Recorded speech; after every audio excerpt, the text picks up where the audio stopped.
Good afternoon, everyone. Welcome to the conference Hacking Sustainability, Reconstructing Sustainability for the 21st Century. I'm your host, Eamon Abbas, and I am thrilled to guide you through this day of exploration and innovation.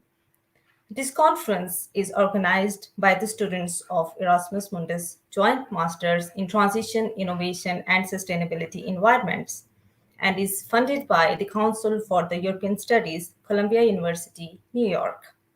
First things first, our manifesto today is aimed at building and encouraging a network of innovative thinkers and creative mindsets who prioritize the deconstruction to reconstruct tangible, resilient, and innovative outcomes. We call on the individuals to take action in the urgent need of proactive sustainability that diverges from the mainstream ideas. In the next few hours, we will bring together the stakeholders from the public, research, enterprises, and the organizations to critically approach the global issues and challenging ideas on technologies, ecosystems, and society, solely in terms of sustainability and energy transition for the day one.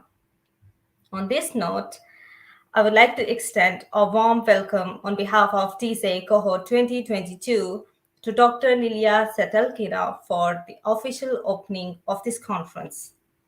Dr. Liliya is the head of the Joint Secretariat of Erasmus Mundus Joint Masters in Transition, Innovation, and Sustainability Environments, and TISE is a newly designed Erasmus European program with a focus on sustainable and resilient societal businesses and processes. Industry processes and structures, uh, and this is jointly conducted by the University of Continuing Education, Krems, Austria, Poznan University of Economics and Business, Poland, Universidade Nova de Lisboa, Portugal, and University College Dublin, Ireland. Her current work is focused on the role of business in accelerating system innovations for coping with societal challenges and generating sustainability impacts. Dr. Liliya, please lead us in welcoming our audience. Thank you very much, Ayman. I hope I'm well audible. Thank you very much Yes, yes, for yes. giving that wonderful introduction to me and my profile. Um, I would like to say that it's a great pleasure and honor for me to open today this wonderful event and actually congratulate our whole TISA family with the second student conference that we are having. Um, from the side of the whole consortium, I can say that we acknowledge huge importance of such an event, and not only because it absolutely corresponds to the main thematic focus of the program, which is related to sustainability. And by that, of course, I think that this conference concerns every single individual even more than we can expect, and we can imagine that. But I think that this event is particularly crucial because it absolutely corresponds to the main mission of the TISA program. And the main mission is, of course, to educate and empower the change agents. And indeed, it's beyond any doubts that such a conference is a huge challenge for our dear students because first of all it's a huge level of creativity that you have to apply, but it's also a lot of organizational, a lot of communicative skills that you have to find in yourself and you have to apply in order to connect people, in order to actually inspire people around this complicated topic, which is quite difficult and sometimes can be very contradictory for different agents, for different stakeholders, and just for different individuals who see it from the absolutely different angles. And so, therefore, I think that it's absolutely direct contribution to the inter and transdisciplinary focus of our program as well, because we need to collect the knowledge from many people who will be speaking during these 2 days, but also you need to send the message to those people who would like just to listen to this conference and take part of your ideas and maybe get inspired and bring it further to our world. And uh, I think also worth mentioning that our program Transition, Innovation, Sustainability Environments, which we call TISE, is dedicated, as I said, to inter and transdisciplinarity focus, which, proudly speaking, is not among too many educational endeavors that are happening nowadays, but at some point which are becoming very crucial for exactly for these topics of complexity and sustainability challenges that we all are facing today. Um, I don't want to make my speech too long anyway, but as a final remark, I would like to say that we all know that all our students are exceptional and very strong individuals and personalities. We could acknowledge that from the moment when we saw your applications and you were selected for this program. And we know that individually, all of you have already had a lot of achievements and individual victories. And this is very important because at some point, hacking sustainability is an individual, very much an individual matter. Yes. However, I think that this conference is actually a very important and big, maybe even first big joint victory and joint achievement that you have had already done. And by that, I would also like to say that it's absolutely important because gaining sustainability or developing sustainability or achieving sustainability is very much also a joint effort and joint endeavor. So therefore, thank you very much for your joint efforts, and I wish all of us 2 inspiring days of this conference. Thank you very much. Thank you. Thank you so much, Dr. Lilia, for your kind words. And we will definitely be working together to gain the sustainability agenda that we are hoping for in future. Thank you so much again. Thank you.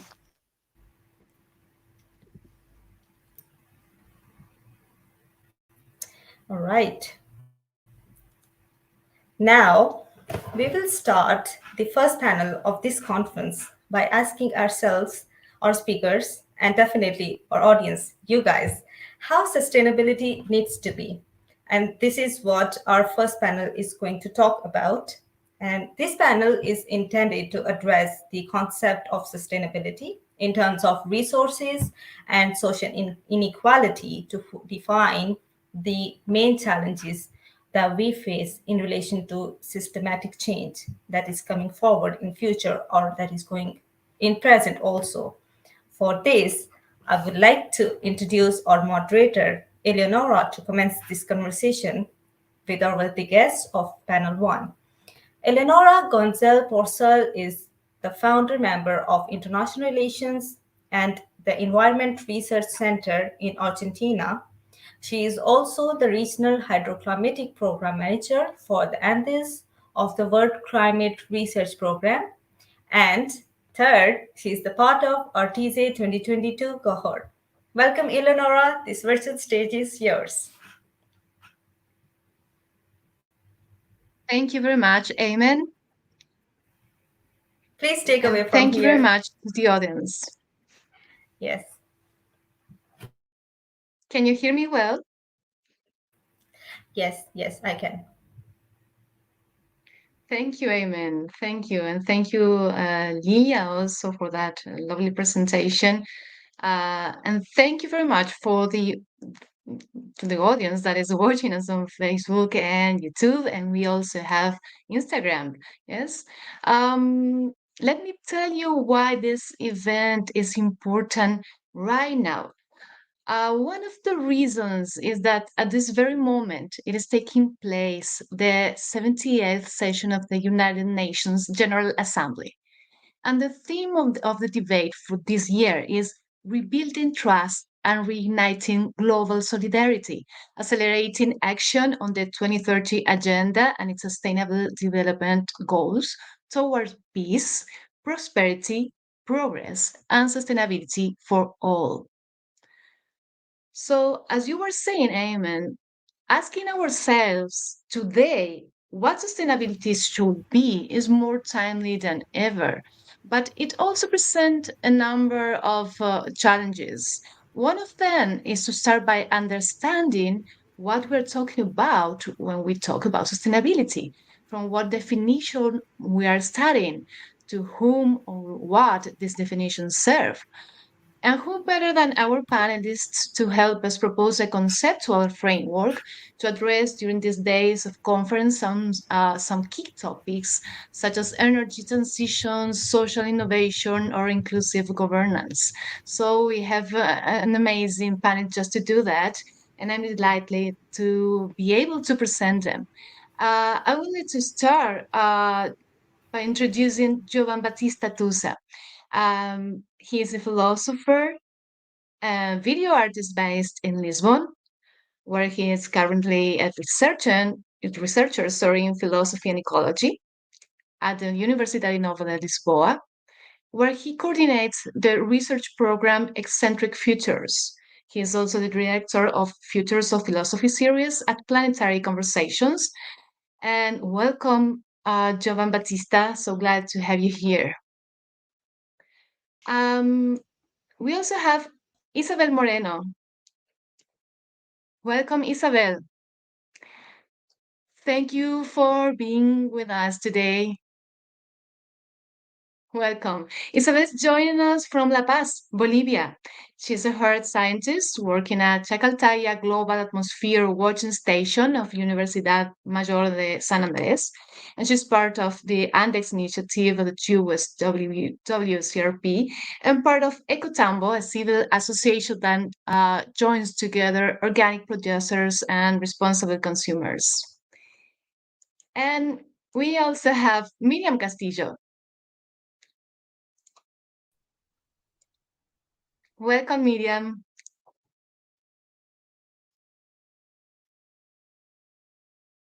With a background in sustainable development engineering from the Tecnológico de Monterrey, Mexico, she's currently a PhD student in indigenous forest governance with a specialization in Latin America. And she is a researcher in the Environmental Science in Society Lab, a project currently supported by the University of Toronto. Thank you. We are glad to have you here. We had a fourth guest, Daniela, but so far she's not able to join us for some personal reasons. But what we can say, first of all, is that we are very glad and happy to have you here. So let's go straight to the point.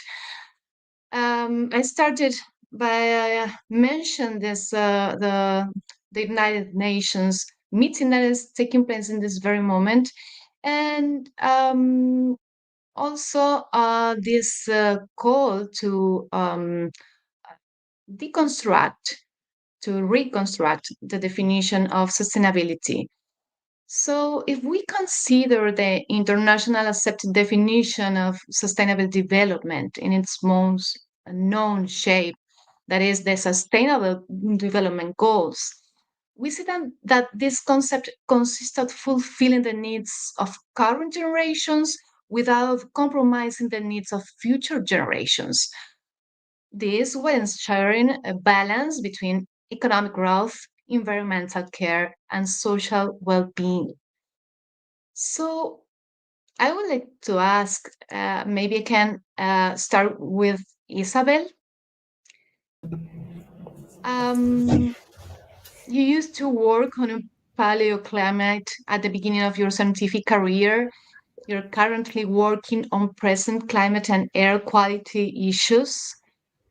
So perhaps you're taking a very particular and close look at some implications that um, to follow a logic of unlimited economic growth could have in this sustainability concept. Yes, we can ask what could be or what are being the implications of understanding sustainability from a logic of constant economic growth. What can you tell us about this? Hello, Eleonora and all the panel. Thank you for inviting us to this interesting discussion table.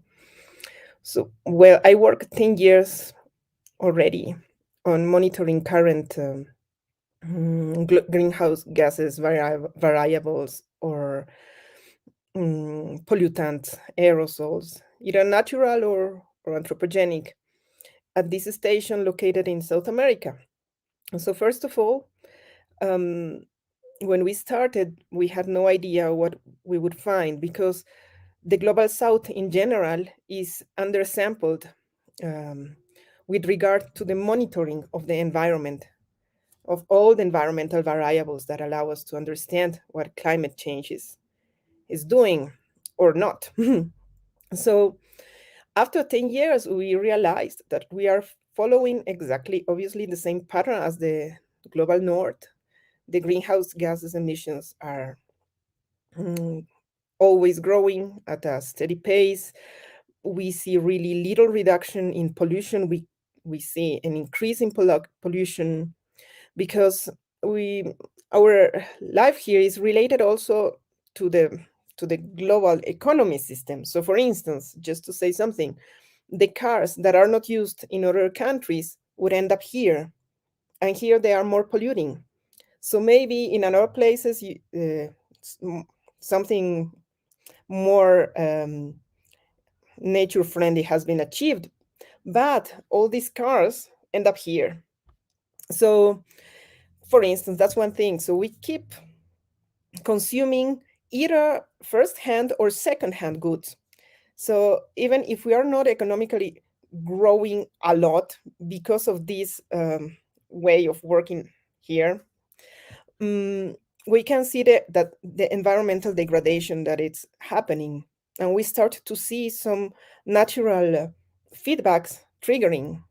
For instance, the wetlands in the Amazonian lowlands are starting to behave weirdly. Um, and like that, there are many examples. So unfortunately, with all these years of working on just monitoring the state of the atmosphere, we can see that we are not really um,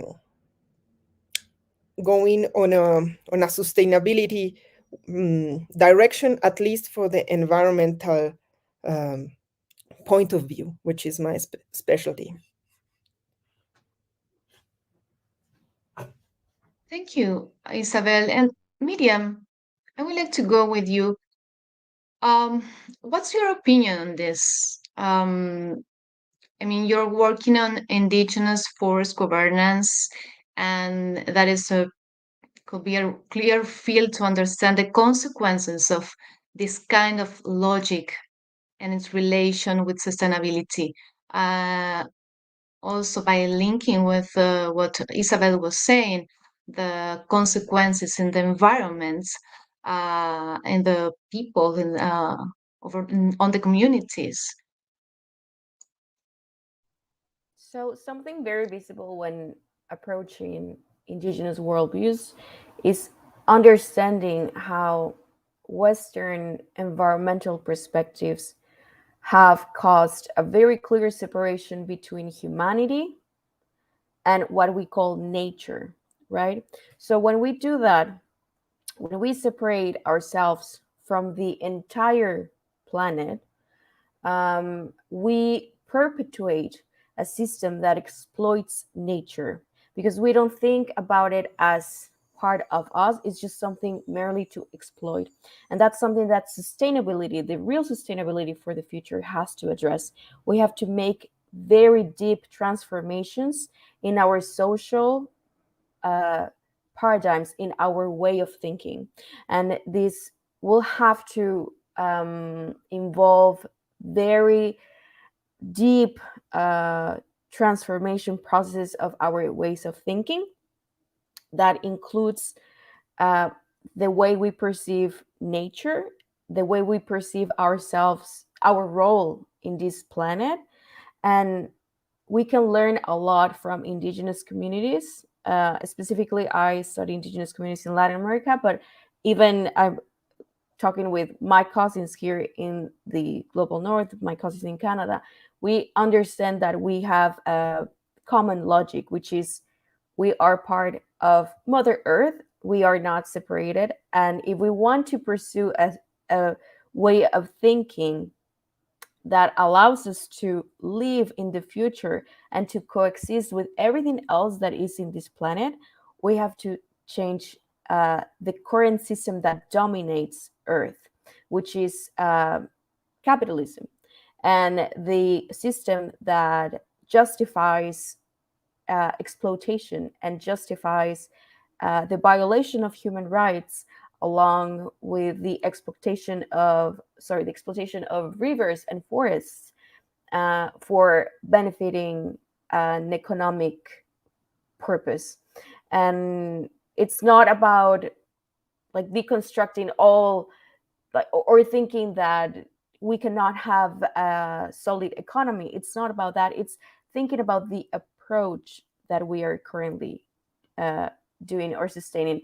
And it is very sad that most of the agendas at the United Nations and most of the agendas followed by nation states are currently supporting systems of exploitation, as Isabel was mentioning, that increase uh, that land, not only pollution, but also that crisis. We are in a crisis.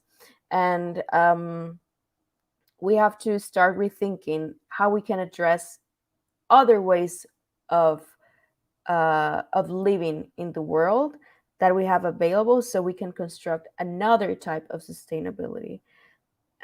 Yeah. Thank you very much, Miriam. I would like to go with Jovan Batista. Thank you again for being here, for joining us. Hi. Maybe we can go together, move to a second moment in this table that is just beginning. If you want to say something on the previous question, perfect. But I would like to go with you in this direction. Your research focuses on the new possibilities opened up by ecological thought, as well as on the connections between artistic practice, economic and aesthetic mutations, and contemporary philosophy. So I will be interested in addressing with you how to deconstruct a concept, because we are talking about deconstruction and reconstruction. We're talking about rethink concepts and mindsets and systems, but how can we deconstruct a concept, especially that of sustainability? And maybe if you want, why do it? What to do it? What for? I know there's a lot of questions, but you can narrow or expand as you wish. Yeah, no, it's not a lot of questions actually. I think I will, first of all, thank you, Eleonora, for this introduction. And I want to also thank the organizer of the conference and student Jonathan Tertrusen, who invited me to this conference. Uh, and yeah, so I start by very fastly commenting on what Miriam and Isabel said before, to go to what you were suggesting about the deconstruction of this concept. For me, the problem is very interesting. You call it the conference Hacking Sustainability, because I think until now, actually, sustainability has been hacked by corporations and be used like a kind of all-including concept that transforms multifaceted and very, very articulated ecological question into a single problem, which is the one of a sustainable future. When you said I work with ecological futures and so on, that is true. And the problem is exactly that this word, sustainability, uh, is actually coming from the economical word rather than from the ecological, so to say. If you got into deconstructing the word, the first use of that is actually by a Saxon mining officer from Carlsen, who wrote this book in 1713 on forest, Silvicultura Economica, and this problem was exactly how to economically manage the forest. So how to make forest an asset to be exploited. So in the very beginning, sustainability has been employed in this sense. Okay, then of course the use of a word and how things change it. But the thing is, if we don't start looking at sustainability uh, not as a concept that help to maintain status quo or a certain amount of resources which are framed in an economical way, then we cannot actually start using it in a more interesting, more generative way. And just to conclude this short introduction, the very use of the word resource is very important here, because sometimes we treat this word as if a resource is a kind of a natural fact. There are certain resources and then they finish all the. But for example, the invention of hydrogen engines creates hydrogen as a resource. If you have nuclear power plants, then you need uranium as a, what a resource is defined again by economical processes and is not given in nature, so to say. But for now, I stop. I think it's just a round table, so each one has to say something. Thank you, Giovan Battista, sorry. Um, that's very interesting, and it's a great insight uh, to continue discussing. And I would like to know what you, Miriam, since this point of view, you're addressing um, in the forest managing, since and in the taking into account the indigenous perspective. um, what are your thoughts in relation to what Giovan Battista was sharing with us? Um, and I understand you try to address your studies from a decolonializing decolonializing point of view. Sorry. So what this mean? What is to think about this topics from the global south? Sure. So something that Javan was saying is very important, that sustainability has been basically imposed. Sustainability is now a term that companies and international agendas use for specific frameworks created by them. But this, what does that mean for everyone else that has not been related or is not, or was not even asked? What does that mean for you? And that, like I was earlier mentioning sustainability, because I feel that right now that's a way that we might understand um, a future where future generations can live. Basically, like I'm addressing the topic in that way, but I understand that this topic, this terminology can be very different according to who you are talking with. And something that happens with indigenous people is that sustainability for many of us, that does not exist, that did not existed. Sustainability and the way we, as like, it's a very different thing from our ways of living, of how we interact with earth. and how we have been anciently been interacting with Earth, and how is that even embedded in our languages? How is that embedded in many social interactions and cultural um, manifestations?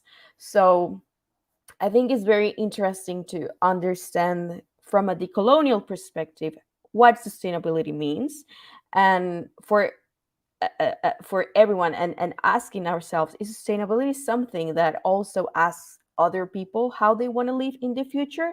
That's something that Jovan was saying, like what is like the future, right? What is actually what the future means for all of us? And something that I'm trying to push right now is uh, a term that is called the world of many worlds, or the pluriverse, which basically establishes that we live in a planet where many worlds exist, and we might understand world as way of living, existence of language, cultural practices, social political interactions. So when we think about that's a world, then we have to understand that our planet is a world of many worlds, and sustainability itself, as the way that international agendas promote it, is basically we have one world in one planet. And that's the thing that we have to follow. And that is very problematic because it is perpetuating the same idea, the same political structure that has been marginalizing millions of people on Earth to this day. So we have to start building sustainability from different approaches and start to understand that the only way to look forward with life in this planet is if we start accepting that we don't live in one world. We live in many worlds, followed by many different cultures and perspectives in one planet where we are all connected. And that's something that we have to start. I think it's an emergency to start exercising from now. And I think this is a great space to start discussing that and to explore it with different people in our audience, and start reaching these very sensible fibers with people from all around the world.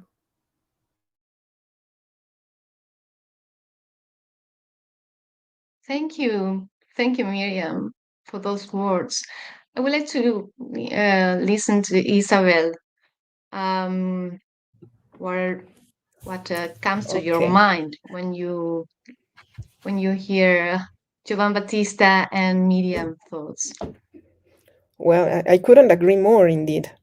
Because when you or the organizing committee sent me the briefing, for me, the sustainability concept is quite diffuse.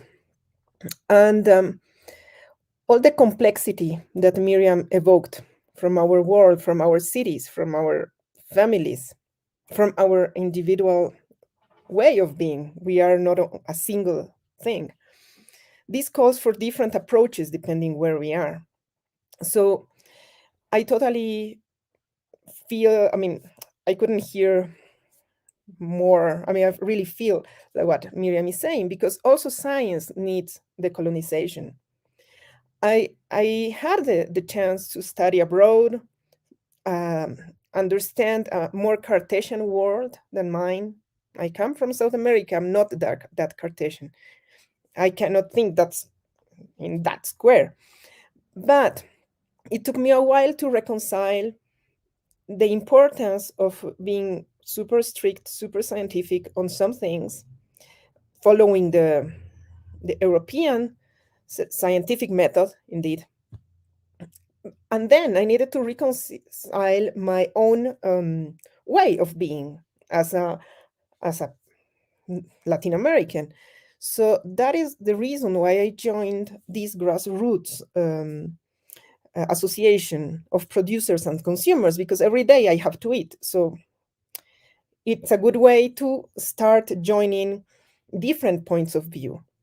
and breaking also this barrier of an individual life and join a communal construction of whatever we want to construct. And the process is dynamic. So we can share knowledge of, for instance, climate problems that I could bring to this association. And the producers give a very good feedback on their problems. So what I feel that it's the scientific world is so far away from the rest of the world that not even the message of what's going on now is reaching the people who need to take everyday decisions. Shall I move? Is it going to rain in my place? Will I be able to keep growing what I'm growing? The producers that I work with are really committed to work in a sustainable way for themselves on the present. So have a good present. The same for us as normal consumers. And as a scientific, I can see that we have a huge gap that we need to fill to start dialogating. And the complexity of our world calls for the capacity of each individual to cope with this complexity and be able to adapt to the different situations where we live in. So I like a lot the concept of world of words because it is this way. And I also agree on the concept that we need to deconstruct this concept of sustainability. And maybe there are many possible deconstructions, which I really don't know. Thanks, Isabel. In this exercise that leads us to reflect on the conceptual world, we cannot uh, leave behind the praxis, the action.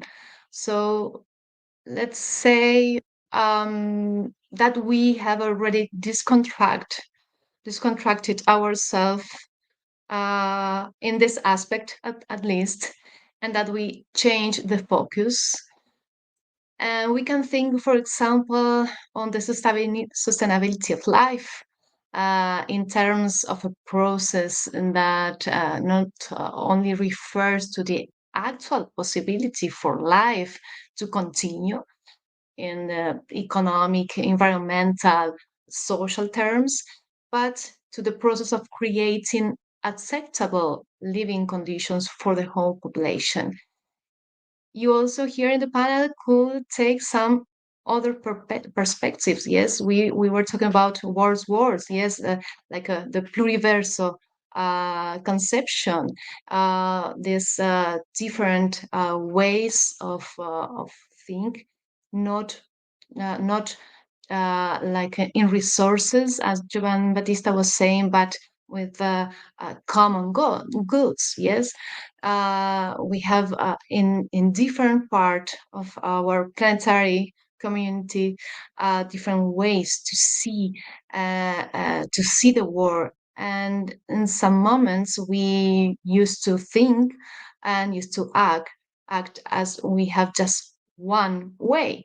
So I would like to go with you, Giovanni, because uh, in some way, Isabel and Miriam are doing this very situated assessment of what is happening in the Latin American communities, without, of course, losing the global context. But if you could focus on Europe in this sense, and this is very broad again, but please narrow as you wish.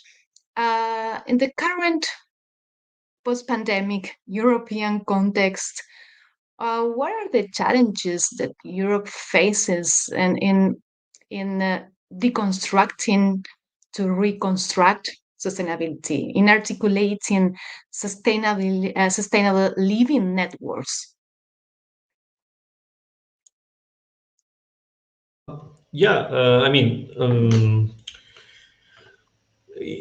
really, your question goes in continuation with what has been said by Isabella Miriam, I think, because if we think of sustainability only as things which are allowed or forbidden, like Miriam was saying about what does it mean sustainability when you didn't you didn't have regulations before and then suddenly you are just limited.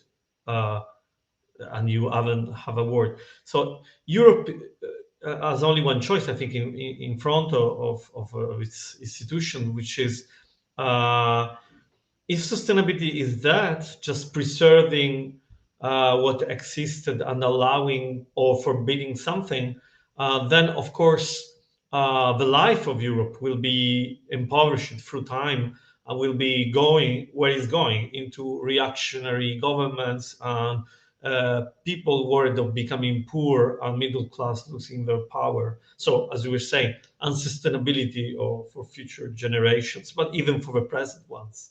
But if sustainability is intended as actually making room for vital forces, as I think there was a problem in Europe until now, which is when we say sustainability, we mean something which idealize equilibrium-based systems, meaning systems which are self-sufficient and somehow they are also systems of just recycling what exists.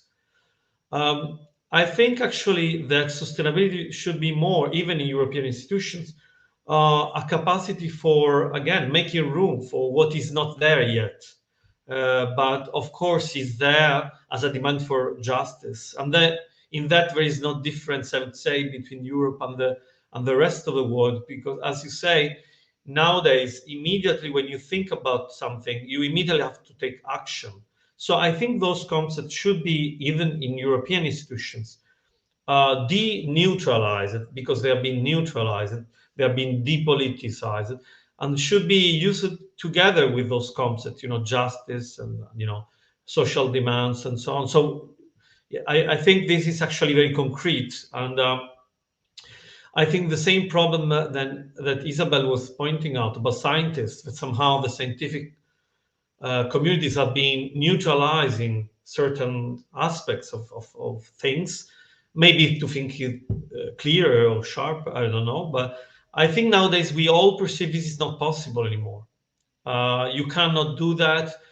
In the moment you take a decision, in the moment you think about something, immediately uh, for a decision to be sustainable has to take into consideration social and ecological demands. And just last sentence, commenting on what Miriam was saying about the word of many words. That's what exactly ecology means. So if Europe wants to take seriously the agenda they all signed then to think ecologically, of course, it's not just planting some new trees, but it's also to include again many words at once. We have lived for 400 years in what has been called the age of globalization, meaning we have been unified into a globe, and now we are back to a planetary life. But planetary doesn't mean a super dimension which connect us all in the same world. It just means that we all live in a condition that sometimes is not cannot be translated exactly. So we live not in equivalence sometimes. We actually live in this kind of incommensurable planetary dimension. I know this sounds very abstract, but actually I think it's very concrete, and I think that is the only possibility for Europe to continue existing, actually. Thank you for that. Um, Maybe going in the direction of the deconstruction, we maybe, yes, Isabel, if you want to add something, and Yes, we indeed. go then with some questions for audience questions. Just a short thing related to our European partners, for instance. The work that we perform in Bolivia wouldn't be possible without the help of a scientific consortium that is mostly composed of European institutions or European universities. So when I speak about decolonizing science, I mean that I do not mean cutting links. I just mean exactly what you say, giving room to new approaches, to open our minds for new things to happen. And we need the network that exists currently in the world. We need to network with Latin American countries, other countries, or European countries. And this construction of something new that we achieve together is really rich because we can discuss and be open enough to allow new things to happen. And we need each other to build also science in this case. Well, Thank indeed, you, Isabel. it would be 50-50. I mean, the university here helps obviously a lot, but I mean, it's a teamwork. I was wondering, Miriam, yes, and if you could add to the words you want to say. Um, I understand you try through your work to include the indigenous epistemologies in some of the topics you're addressing. So I would like to know how you are doing that and how successful are you doing. Yeah, so Thank first you. I would like to address a little bit the last question, like what Europe can do, how's Europe doing. By living in Europe, I understood how many people actually want to be allies, how many people want to be understanding and respecting indigenous worldviews. And of course there's people that they are not interested, but those people who are, I mean, we start to be rethinking the allyships and the bonds that we are creating with Western countries. And something that has to be done for that to happen is that Europe has to have a very significant change in education. I was told many times, even in Portugal and Spain, things like, "Oh, we discovered you. We were the ones who basically like created you," and not really. Like our cultures have been there anciently, so that's not true. And I didn't take it as an offense, but I understood how the educational system in Europe is teaching Europeans that they are the center of the world who created everything else. And that again imposes the one world perspective. The like we are that, and it's not. We are many different people with many different beliefs, many different cultures. And I think that's a good way to starting to addressing education differently. And also I think Europeans have a very wide knowledge in how to coexist with nature, which can be seen in the way artisan and the way they create handmade things.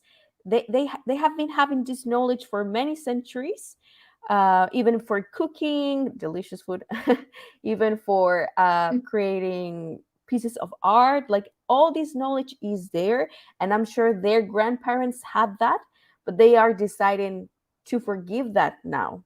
And I think that's something very problematic. And I think they have a wide range of knowledge already in how to coexist with their local ecosystems and how to create things slowly in a way that is more respectful to Mother Earth. And that's something that I guess they're losing so far. And respecting your question, Leonora, about my work, it is complex, and I think the first way to start, not I don't like the word including, because including may, it's like I'm gonna make space for you here, but in the way that I want it. Is I'm going to open that so you can fit in, but this is still gonna be my room. So I don't like the word including. That's why I say um talking about like different epistemologies coexisting together and the world of many worlds. I think about this way, so it's a different approach. But what I understand so far is, first of all, for indigenous peoples to participate as they want within international climate debate spaces, first we have to ask, how do you want to participate? What are your expectations in this space? Because something that happens in climate initiatives or international climate frameworks is that it's like, oh, by the way, we're going to make this tiny room for indigenous peoples to go in, and that's still dominance. So I think first we have to ask, uh, how do you want to participate, especially indigenous leaders who are facing that are in the first rows of environmental exploitation.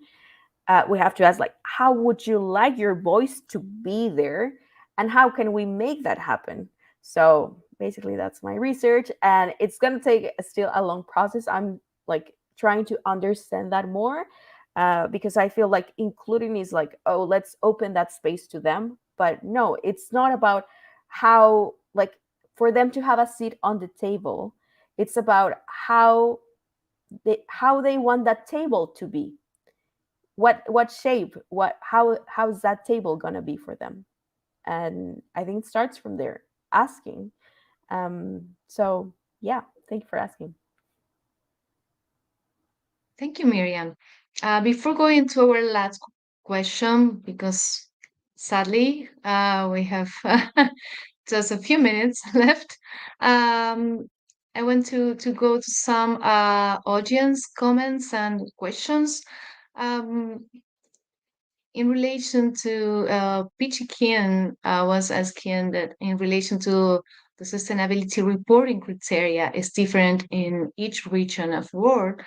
So speaking in terms of the deconstruction, how this difference can affect the holistic concept in terms of environmental, social, and governance. I don't know who wants to try to answer that question.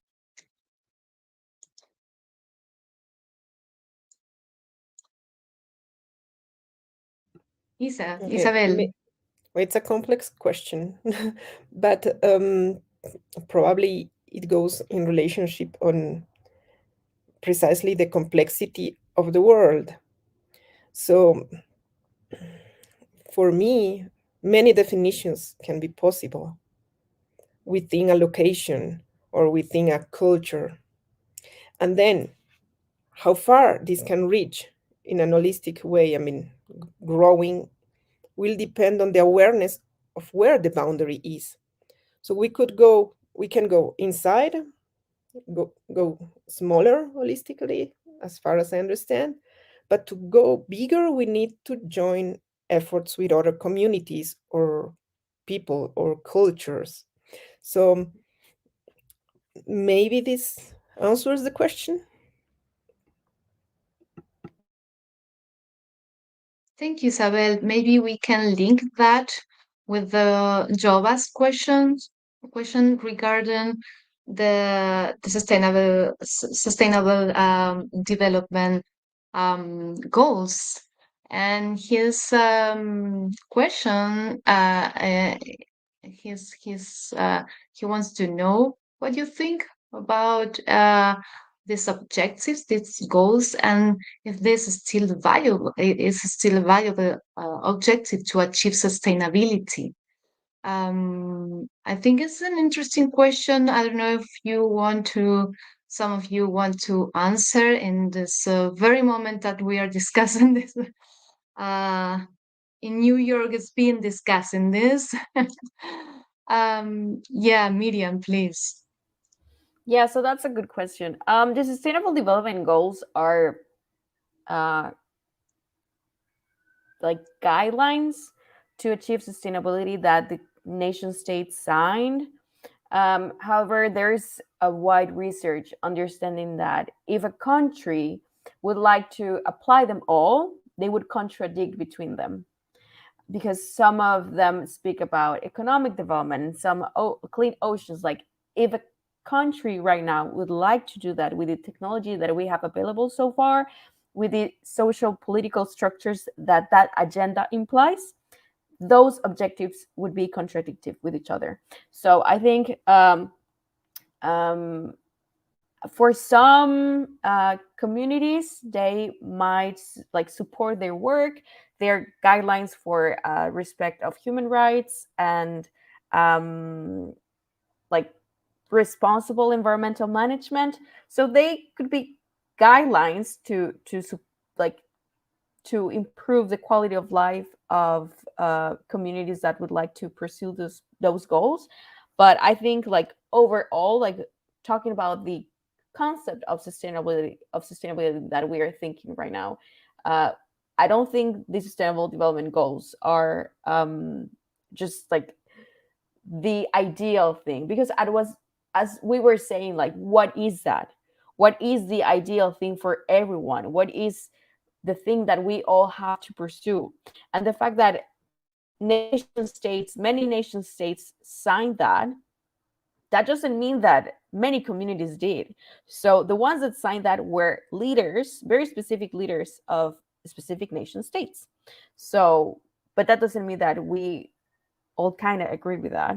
So they can be useful guidelines for some communities, but I don't feel they are comprehensive of what the challenge of the climate challenge that we are facing. Yeah. Thank you, Miriam. Giovanni Battista, please. Yeah, if I just may continue on that, because I think this is core in this discussion, and again, it's very concrete. I do think the problem is beyond the mere discussion about if those goals are still viable or not. In the sense, the problem is, as Miriam was highlighting here, is a problem of who. The problem of representation has to be rediscussed entirely. This, of course, is more evident in things like the human rights, the so-called human rights, signed in 1948 in Geneva, and of course also in those goals, because again, those are goals which are so general that no one could say, okay, I don't agree with that, because this would be even absurd. But on the other hand, are they, because we discuss all those as if they are super concrete push that you cannot avoid, but actually they are so general that no one disagree, but on the other hand doesn't push anything. But the problem, I think, is more general, because the national state, as Miriam say, accepted certain things. But the thing is, even in Europe, because if we just stay, as you suggested, Eleonora, more focus on the European problems, even in Europe, is Europe just made of national states? Because again, national states are entities which are born out of certain circumstances. And of course, in continents like Africa, the nation states were ruled in Berlin with cut uh, by some German and European politicians. So those national states reflect certain logics which nowadays we should see, if we are discussing ecologically, what entities or what communities or what assemblies should discuss those things, and how those processes should be more bottom up, and then of course also regulated above. But again, I think there is a deep problem in representation of those problems, and I think if we don't discuss that, I think all these tools, because I was in the United Nations more than once at climate conference in Madrid. I mean, I was there, and the level of the general discussion is so general. You just don't understand how they should come up with something. Honestly, I have to say that. I think the whole process now needs to be rediscussed. Thank you. Thank you very much. We have some other questions, but we are running out of time. Um, and I would like to go to what you just saying, to Juan Batista, uh, and maybe come back to your reflections on our hacking sustainability title.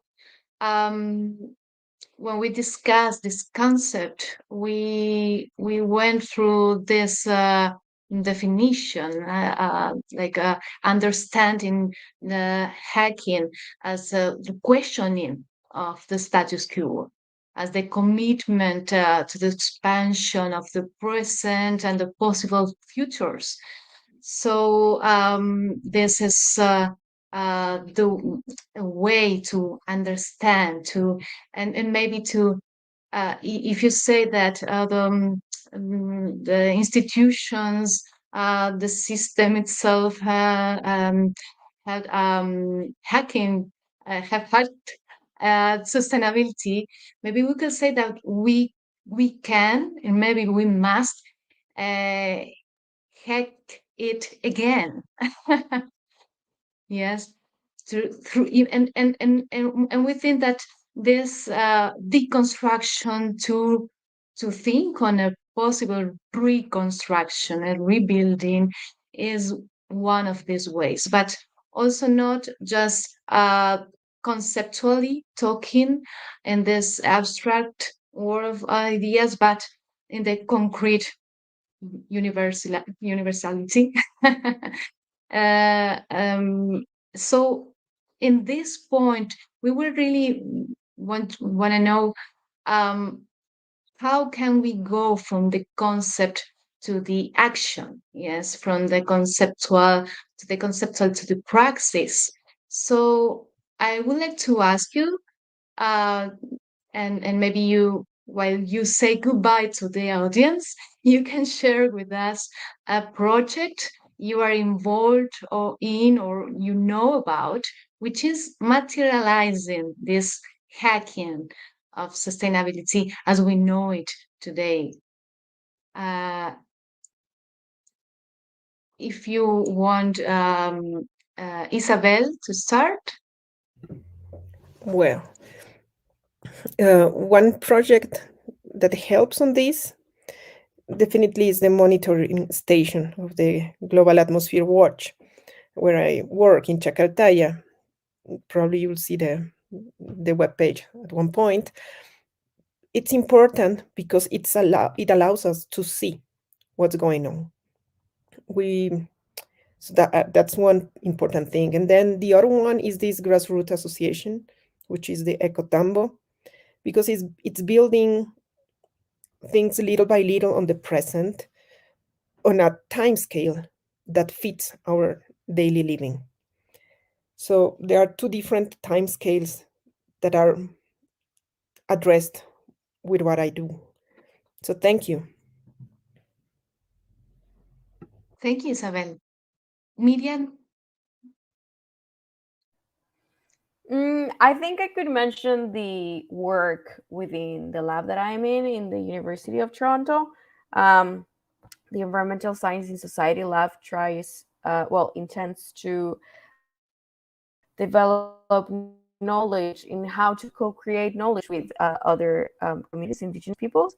That would be like in the academic, in my academic life. However, I also try to be in contact with indigenous leaders, indigenous communities, and their actions, specifically in the Latin American region. And I think that it is very important to listen as much as we can from the first sources of the information. So something that I do is I share on social media a lot these voices. I have a blog on Instagram. It's called Under the Leaves. You can find me there.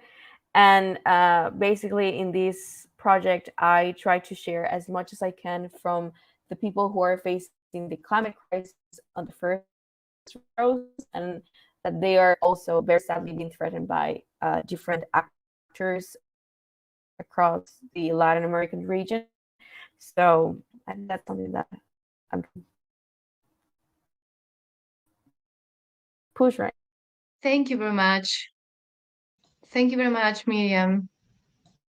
And I will finish with you, Giambattista, a project, and also uh, you were sharing a panel with two engineers.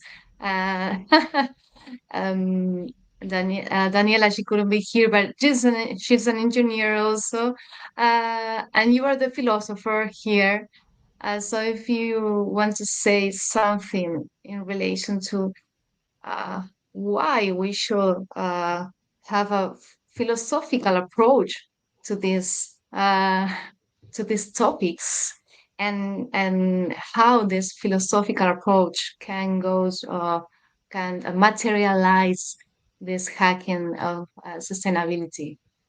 Yeah, I mean, I am also in many projects. So that, yeah, as you said, mostly I work with artists, and yeah, I'm now going to Manaus, Brazil. We have a big thing there, but I would like to answer more to your general question, how like a philosopher could be in this situation and so on, because I think that somehow we have lived in a kind of a air conditioned situation in which, for some years of our life, our cities were immunized against, cosmic contingency, to say.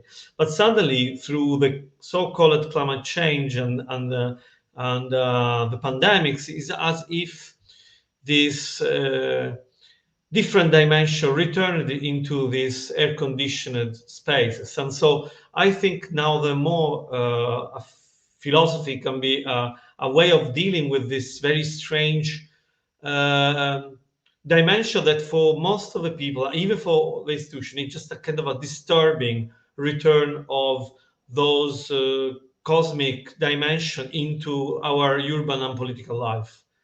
And so I think this is actually very important nowadays, more than it was 20 years ago. That's my answer to your question. I know we are running out of time, so I stop here. Thank you very much, Jovan Batista. Thank you very much, Isabel. Thank you very much, Miriam. And on behalf of the conference team, uh, on behalf of the audience, we have some other questions. Sorry, we are running out of time, but we are very happy with your presence here. We truly know that this was a very insightful and relevant discussion for our event and our this exercise to try to hack sustainability by reflecting also and acting. So thank you. We're going to a little small activity with our audience. We want to do a word cloud collectively. So, Jovan Batista, Isabel, and Miriam, thank you very much. If you want, you can join us on backstage. But now we are going with this Mentimeter activity. We are sharing the link in our YouTube channel and also on Facebook, or you can scan the QR code here. So thank you again. Thanks so much. So maybe Thank you, everybody. Thank you. thank Bye you. bye. Thank you, Thank, and good conference for everybody. thank you. Thank you.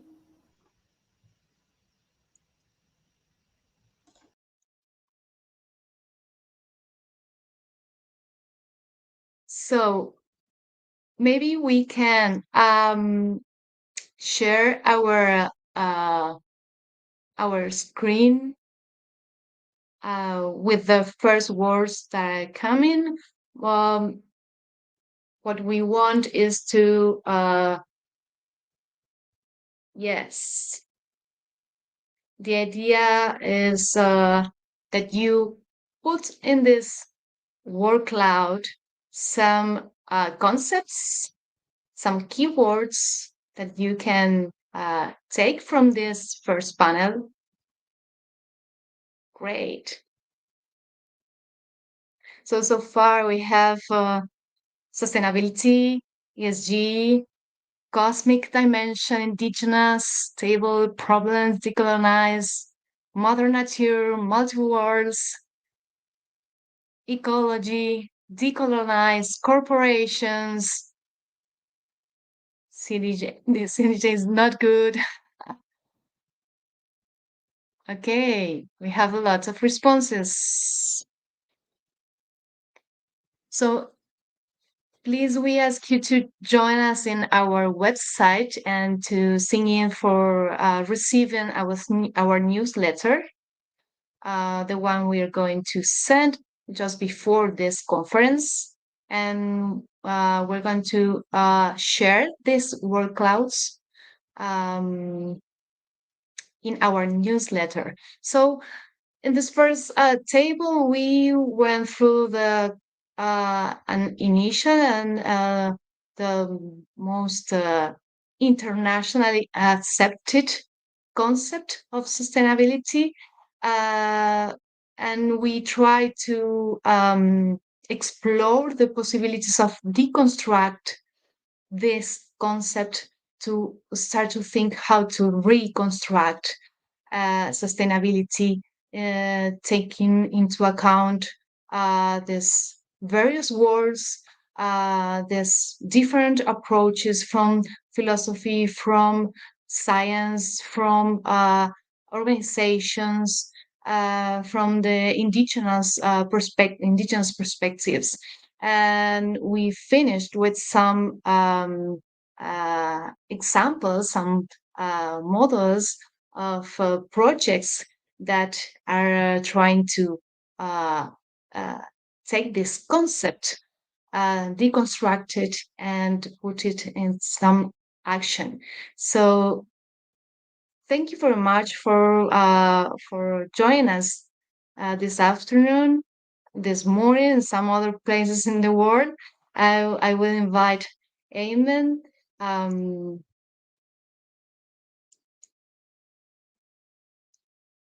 to finish our panel because she has a great invitation for you. Thank you to our audience. Thank you for joining us, for your participation, your questions, your comments, and we really hope you enjoyed this first panel. Thank you, Eleonora, for leading such an insightful discussion. And we have touched upon vital topics. Especially, I like the question, are the SDGs really diverts into the sustainability thing? I mean, are they really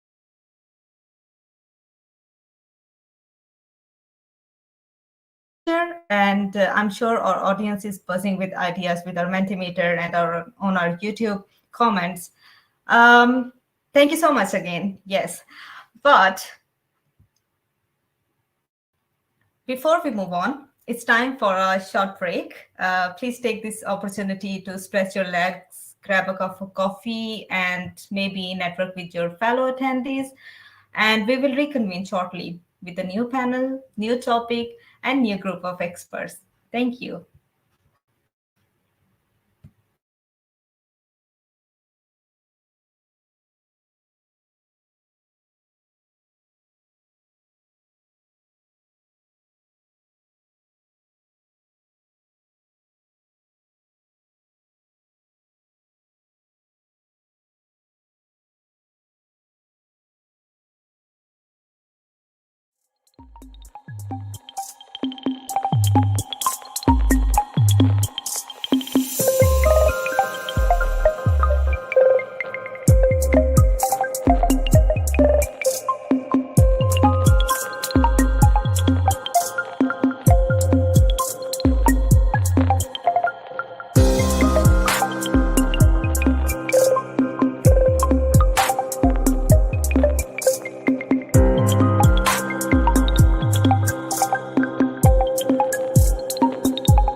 Welcome back, everyone. I hope you had a refreshing break.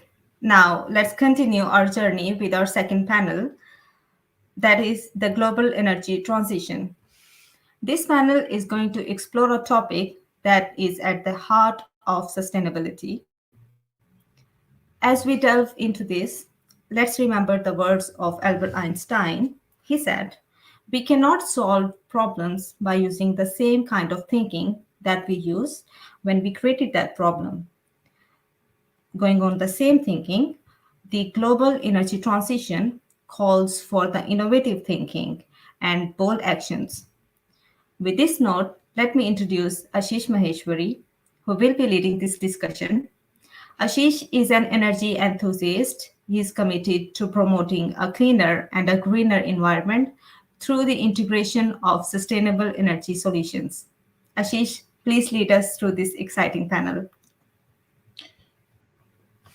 Thank you, Eamon, for your words. Hello, everyone. Drama Charmani ke. My name is Ashish Maheshwari, and a very good afternoon to everyone present today. So, as we gather today in the embrace of artificial light and the hum of modern technology, it's vital to reflect upon the tapestry of innovation and determination that has paved our way. The history of our electric power systems is laden with revering tales of competition and collaboration. The renowned War of Currents in the late 19th century between Thomas Edison and Nikola Tesla wasn't just a feud over direct and alternating currents. Beyond their technical debates, both the visionaries held early ideas for the need of sustainable and clean energy. In the words of E- Edison, for instance, he said that I'd put my money on the sun and solar energy, hinting at the infinite potential of harnessing nature's bounty.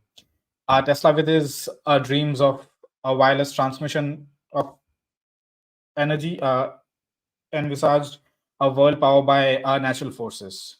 But let's not forget the often overlooked female pioneers in the realm of energy.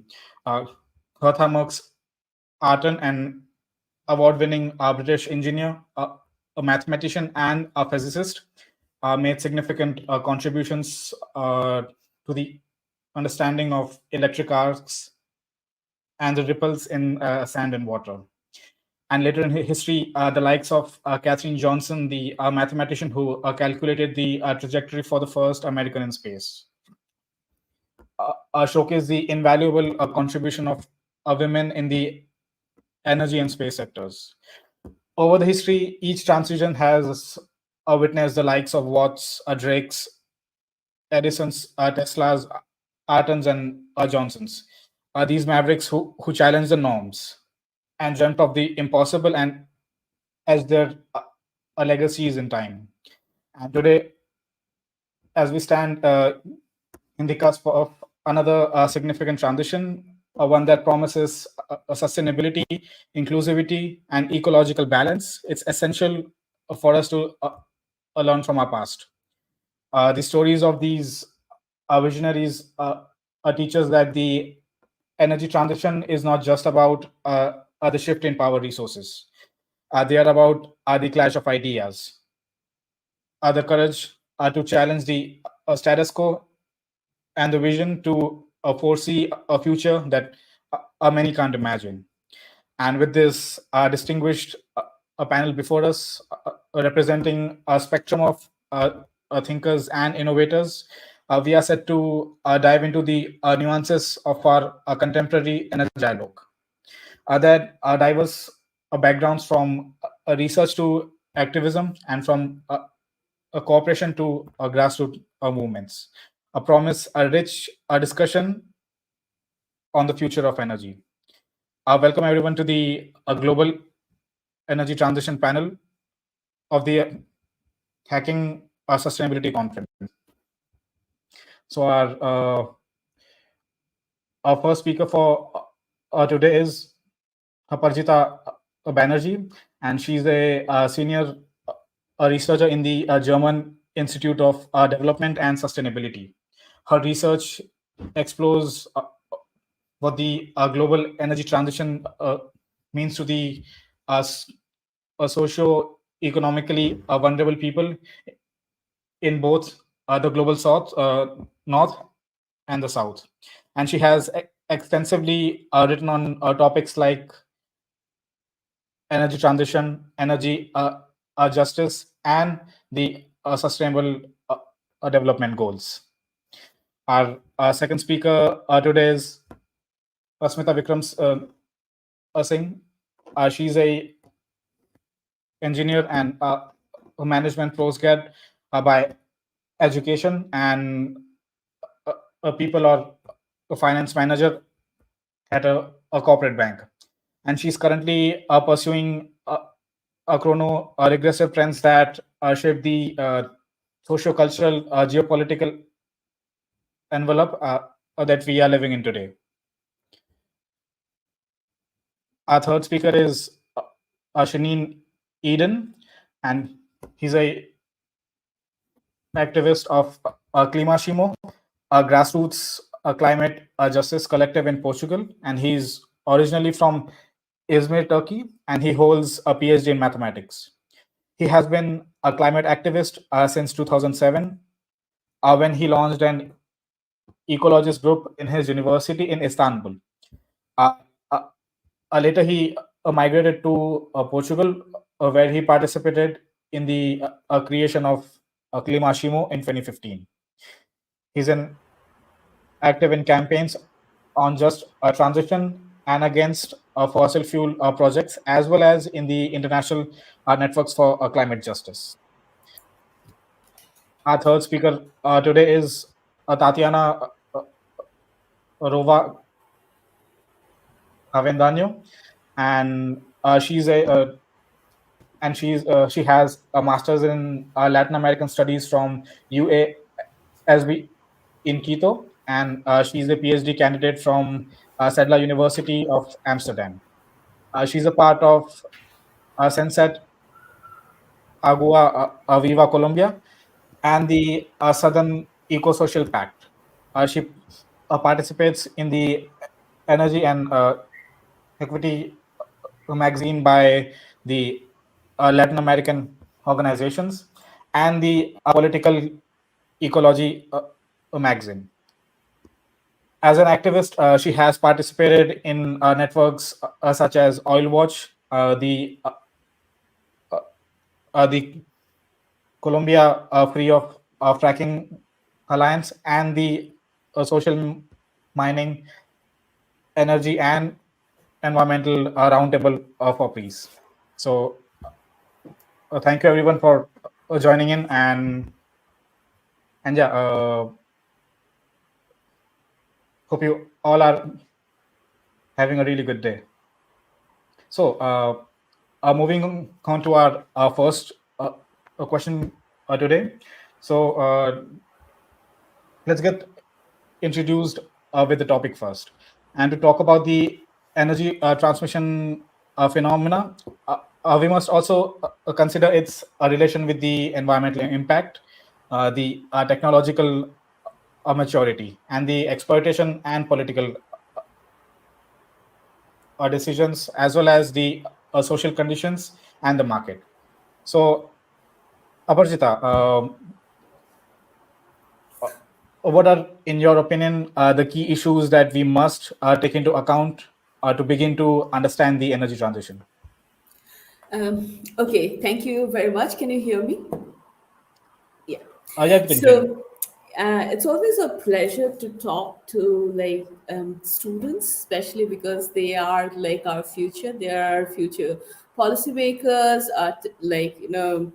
our voters and our engineers and everything. So I always enjoy this opportunity to talk to master students who are also in this area of sustainability. So thank you for having me.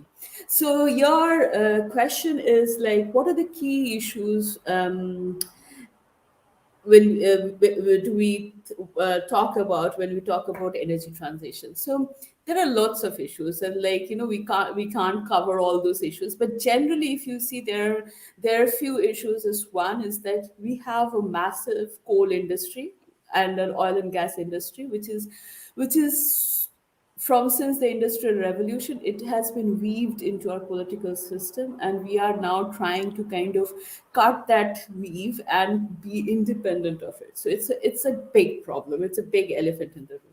And then there is this problem of like poverty, inequality, which is not gone. Even if we say to each other that we are more equal or something, our poverty and inequality, these problems are still very dominant problems, at least in the global south, even in the global north also. Like the Ukraine crisis has shown us that the problem still exists. Even if we don't want it to exist, it exists. So there is this problem of inequality. The third problem is kind of like, we have a very, very hopeful technology available in the renewables. Like, there is a bunch of technology we have available, which are the renewables. But the problem is, either we don't have enough support to kind of build a renewable energy on which we can totally depend on for our, like, for all our energy needs, or we can say that the energy is still not there, the technology is still not there, that it can take into account all our energy needs. So the problem is there. So we are not yet there, we can when where we can fully depend on renewable energy. So I would say these are kind of the four big problems we are facing now, if we don't have to mention climate change, because like climate change is like again a big set of problems. So in the energy field, these are kind of the big problems we are having and we are dealing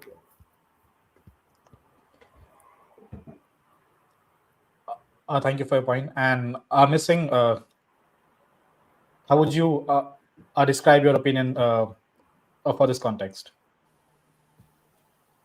Thank you for having me. And Aparajit, I was going through some of your work and online, and I absolutely 100% agree with the fact that the technology that we need to depend on renewables completely and entirely for all of our needs is not 100% there yet.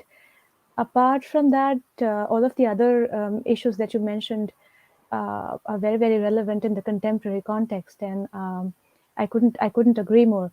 However, I do think that there are some very practical strides that are going on in the industry. I have been to a couple of government as well as non-government companies here in Ireland, and I have been working on solar panels back in India, and I believe that it wouldn't take very long for us to kind of transition, and we are already on a very fast-tracked path towards transition to completely, kind of depending on renewables for our needs. However, one question that I often think about, and I've read about, and I've sort of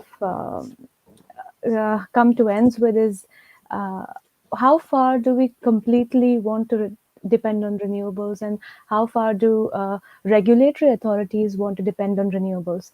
I'm talking in terms of non-renewable sources of energy in the defense sector, particularly when it comes to your nuclear weapons, for that matter, or nuclear sources of energy that fuels very sensitive and specific industries, sort of very sensitive and specific areas of our economies. And the discussion hasn't. I don't find a lot of discussion on the subject of nuclear energy fueling governments and fueling regulatory authorities, and that is something that I would love to know all of your opinions on. However, moving on, I do think that the energy and equity space will be transforming radically in the next 5 years because of the spotlight, because of the what is happening in the world, around the world, on energy transitions. And I think I am keen to witness something like that. That would be my 2 cents at the moment. Thank you. Thank you for shedding light on topics like are the defense industry, as well as how the nuclear industry has influenced both the sectors, defense as well as energy or like resourceful. And I think we can surely get back on this again. And so I would move on to Mr. Sorry for that, Dr. Eden. And what do you think? How should corporations should address energy transition? Like, how can we measure the negative impact of resource exploitation versus the positive impact of energy transition at a local level? And how can we measure the value of regional impact versus the international impact all over the globe? Yeah, thanks a lot for bringing it up. There's this. So we are talking about something, right? And we are completely disconnected from reality that we are referring to. It's a completely alienated framework, and I want to. So it's very hard for me to engage with something that is so distant from realities, and both. So I want to. So I want to talk about first the factual reality in which we are talking about these topics, and also the narrative reality. So what is going on, right? So factually, there is no transition happening globally. So when there's a panel called Global Energy Transition, the question is, it's not happening. So what's going on, right? The demand for oil, for gas, and for coal is increasing. The emissions are increasing. Transport sector all across the board is having more and more emissions. We are having an energy expansion. So there is some investment in some other areas where somebody's making business and money and destroying land and forest and whatnot and communities, but it has nothing to do with having a transition to somewhere else. So factually, we are talking about a topic that is not corresponding to the reality we are living in. And secondly, of course, we are not talking, we're talking as if we are in, so this conversation could, as like all the references that were made are from 19th century, right? We are having a conversation without anything going on, like technology, does it exist? Is it feasible? And things like that. It's not. So this is the narrative, the story that we are telling ourselves is that this is a management issue. This is a governance issue. So I'd like to challenge that also, because it's very hard to run this conversation in these terms if the actual reality is showing you that this is an existential crisis that we are passing through. We are talking about the entire material basis of civilization as such. This is not about what should we consider, what is a possible, like this is no, the conversation about like what should we do about weapons of mass destruction? Should we have them? Do they create jobs? Do they create development? The question is wrong. Like the people that are homeless for a year now, actually, in Pakistan, 33 million people are dislocated. Those people are not interested in challenges in energy transition. That's not a like we are losing at this point. We are losing cities, entire cities, one by one. This is the reality, and if we don't connect to that, then the meaning of the conversation is hanging, right? It's not. It doesn't correspond to our anxiety and our and some sort of, so it's sort of some sort of disempowerment by disconnection, right? We don't hold to the meanings of stuff. So I mean, I'm saying cities because just 2 weeks ago we lost another city to the climate crisis. Like, this is not like the conversation is never about how are we gonna manage. Like, there's no question about, like, nobody asked that. It was insane to ask questions like, how are we gonna manage Holocaust? Like, this is not, it's not the right way of asking questions, right? The question is, how are we gonna stop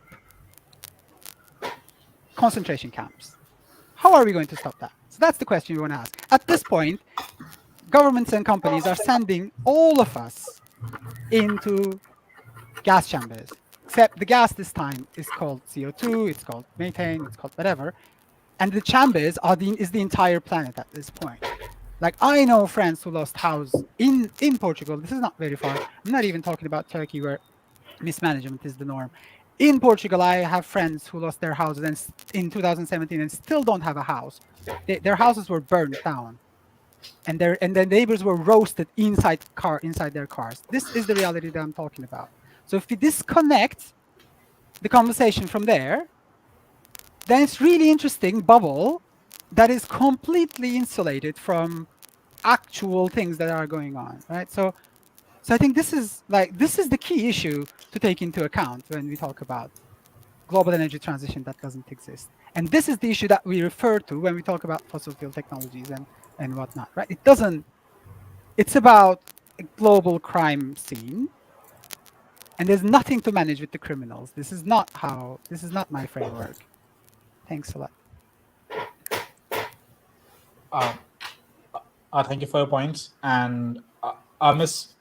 Avedano, so how would you view these issues of a disconnect with the idea and the narrative, and how, just like how Dr.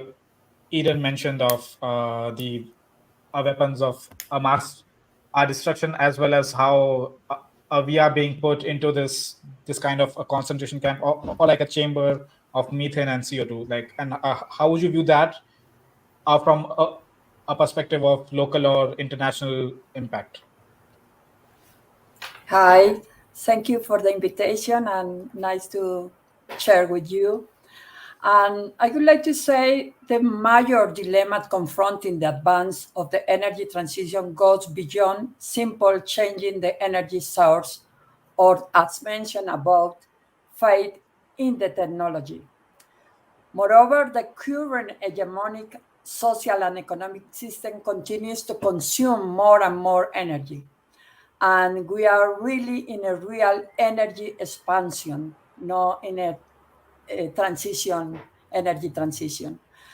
The dominant energy system is highly concentrated, privatized, profit-driven, based on fossil fuel, hierarchical, patriarchal, and profoundly unjust.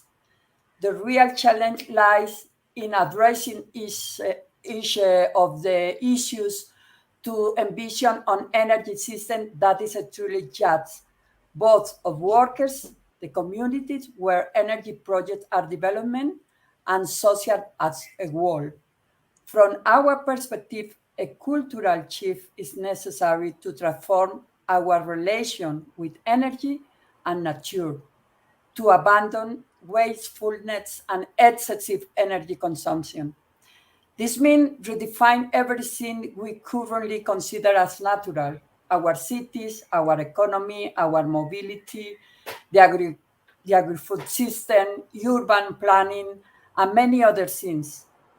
The energy transition taking place in global north is giving rise the new form of extractivism, as in the case of the lithium triangle in South America. For the more, it leads to deforestation in the Amazon to provide balsa wood for wind turbine, as well as the extraction of copper and other minerals required for the transition. Without a profounder cultural change, the transition will continue to fuel this unjust and degrading economic system. Thank you. Thank you so much for that. So, Dr. Banerjee and Ms. Singh, so you both come from a technical background as well in terms of energy and engineering, and also you have now you are in a spectrum of I'm sorry, you are in a spectrum of disciplinary research. So how would you view these problems coming from coming as a senior researcher who has also published papers for energy transitions? How do you view these problems? Do you think they are connected? In what way?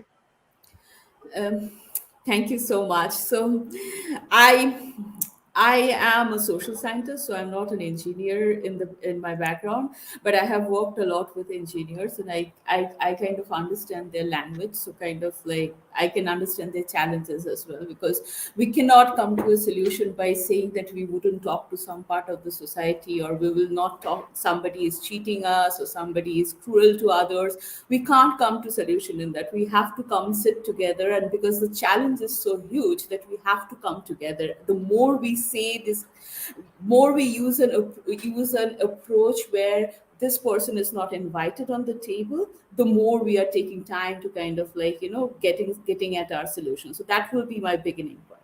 So, being a social scientist who works closely with the engineers and who has done a lot of community based work, what I have seen is that there are challenges. Like, nobody is denying there are challenges. Our houses are burning, people are being roasted. We all know that. But I also don't want to use the word Holocaust and concentration camp in very light veins, because those are like the cruelest form of human atrocities done to human beings. We would like to use those words to kind of say that, like, okay, what is happening now is also cruel. Yes, we know that, but it is, there are solutions here. I hope that there are solutions here in what the problems we are having. So, having said that, I come from a global south as well, and I am a rural researcher. So I see people going through a lot of problems because of their energy, because of energy issues. So in one hand, I have seen people, and I see people struggling to even heat their house because they can't afford electricity. They have to use coal and peat and all kind of crude resources in their house just to afford heat in the winter.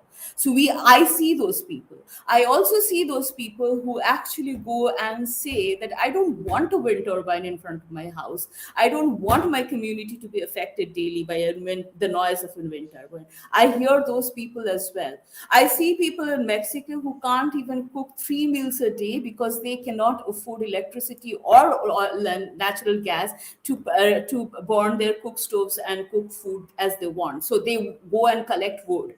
So we know that energy poverty is a big problem in a lot of countries in the world. So I'm not saying that we should continue burning coal, and I would be the last person to say that. But I also say this, that like we should be very considerate to people who are not as well off like us, who sits in a very well lit room and speak to people like about work. So there are people who we can't afford. The global south, if anybody of us come from a global south, we can understand what is the problem going on there. See, even if we want to convert all our available landmass into renewable energy, we would not be able to solve the big problems that we are having. So there is a lot of nuances which we have to identify.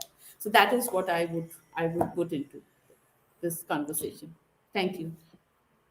Uh, uh, Thank you for that, and thank you also for shedding light on the fact that like Dr. Eden mentioned on how there are people in Mexico suffering from energy transitions. Uh, uh, and also about the people who are suffering because of other floods in Pakistan. So, so like Asmita, are you coming from a corporate background? How would you view this as as as a view of a dialogue? Because there are these people who don't have enough resources to afford energy, and that's why they have to find other alternatives. But at the same time, we want to help them have access to these resources. So how would you from your view uh, see a solution? Before I even come to the solution, I think I would like to highlight two of the things Dr. Banerjee said. She said that there are people who do not have the access like you or me would have for a renewable energy transition in their lives right away.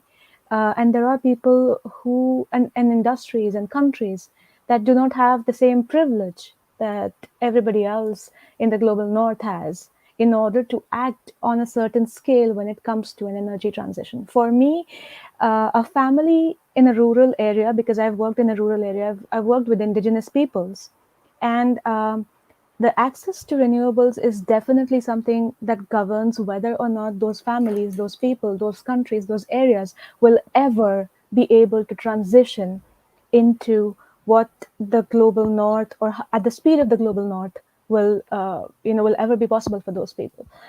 Having said that, I do think that for everybody, an energy transition would be different. A person in the global north, it would possibly be about talking about degrowth. But when I talk about degrowth, when I talk about the Scandinavian countries shutting down their big energy sort of consuming entities, if you do that in India, for example, if you do that in Pakistan, if you do it in a poor country in Southeast Asia or anywhere else in the global South, that would mean people would die, because they do not have the alternative means to kind of survive those sort of energy saving transitions or those drastic moves. Uh, Now, have the solution to this? Well, I think is something which is beyond me, to be honest with you. But I do agree with what Dr. Tatiana also said about the cultural shift that is sort of needed in order to kind of combat these extremely complex energy transition cycles. For me, a family that comes from the global south that was burning, say, wood yesterday and is trying to use a methane lamp for cooking today, that is an energy transition if you talk to me. And for every other person, this transition will be very, very different. So I do agree with Dr. Eden when he said that, we are on a trajectory that is not as fast or not as efficient or not as as what is needed to address all of the contemporary issues at the same time. But I do believe that in other parts of the world, if you look at a collective kind of a outlook towards a solution, as a transition is made up of many small little changes that a lot of people are able to move and to put together at the same time. So for me, that is definitely a solution. May not be the pace that is kind of needed right now, but yes, we are getting there. So that is what I believe personally. Thank you for your points, Hasmita, and Dr. Banerjee.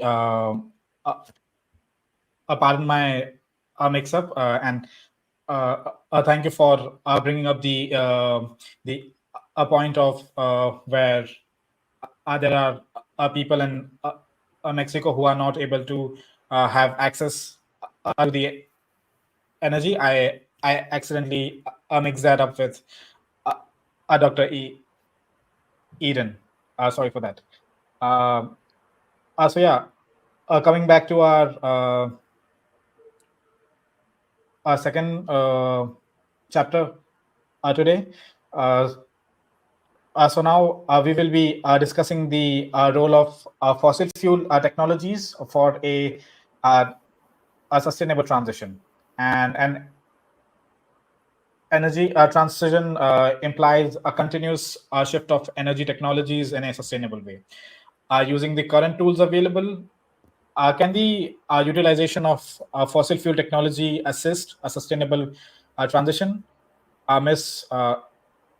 Avidanyo, how would you see the fossil fuel technologies for our future? I think technology plays a key role in the energy industry, and major energy players have strategically used to consolidate their dominance and create dependencies. They have invested vast resource and infrastructure and technology development to control energy production, distribution, and access on a global scale. Their focus had been on traditional technologies such as fossil fuel plants and centralized distribution networks, which required sustainable big investments and hinder to entry of smaller, sustainable, and community-driven competitions. Access to technology has been a significant barrier for communities seeking to promote alternative energy solution. In Colombia, our organization, Sensata Agua Viva, collaborates with other organizations to promote the School of Technicals and Technicians in Community Energy. This initiative serves as a platform where various grassroots communities organizations can exchange experience and provide training to promote technologies in communities that safeguard their territories and enhance their quality of life.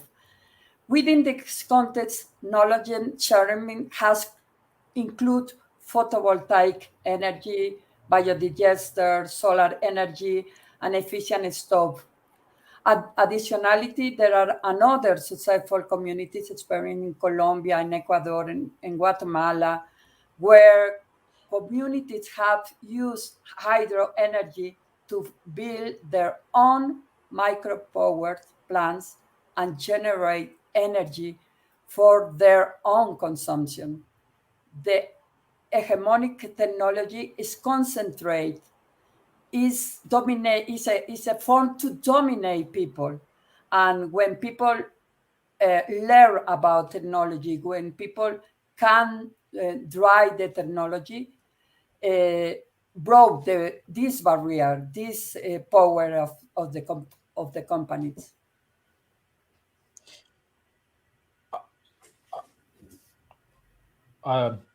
Thank you, Tatiana. And Dr. Eden, just like how Ms. Javidanyo here brought in a Latin American perspective on the issues of community based in Ecuador and Colombia. You, as the co-founder of Climashimo and having been living and working in Europe, how would you see these issues from a European perspective?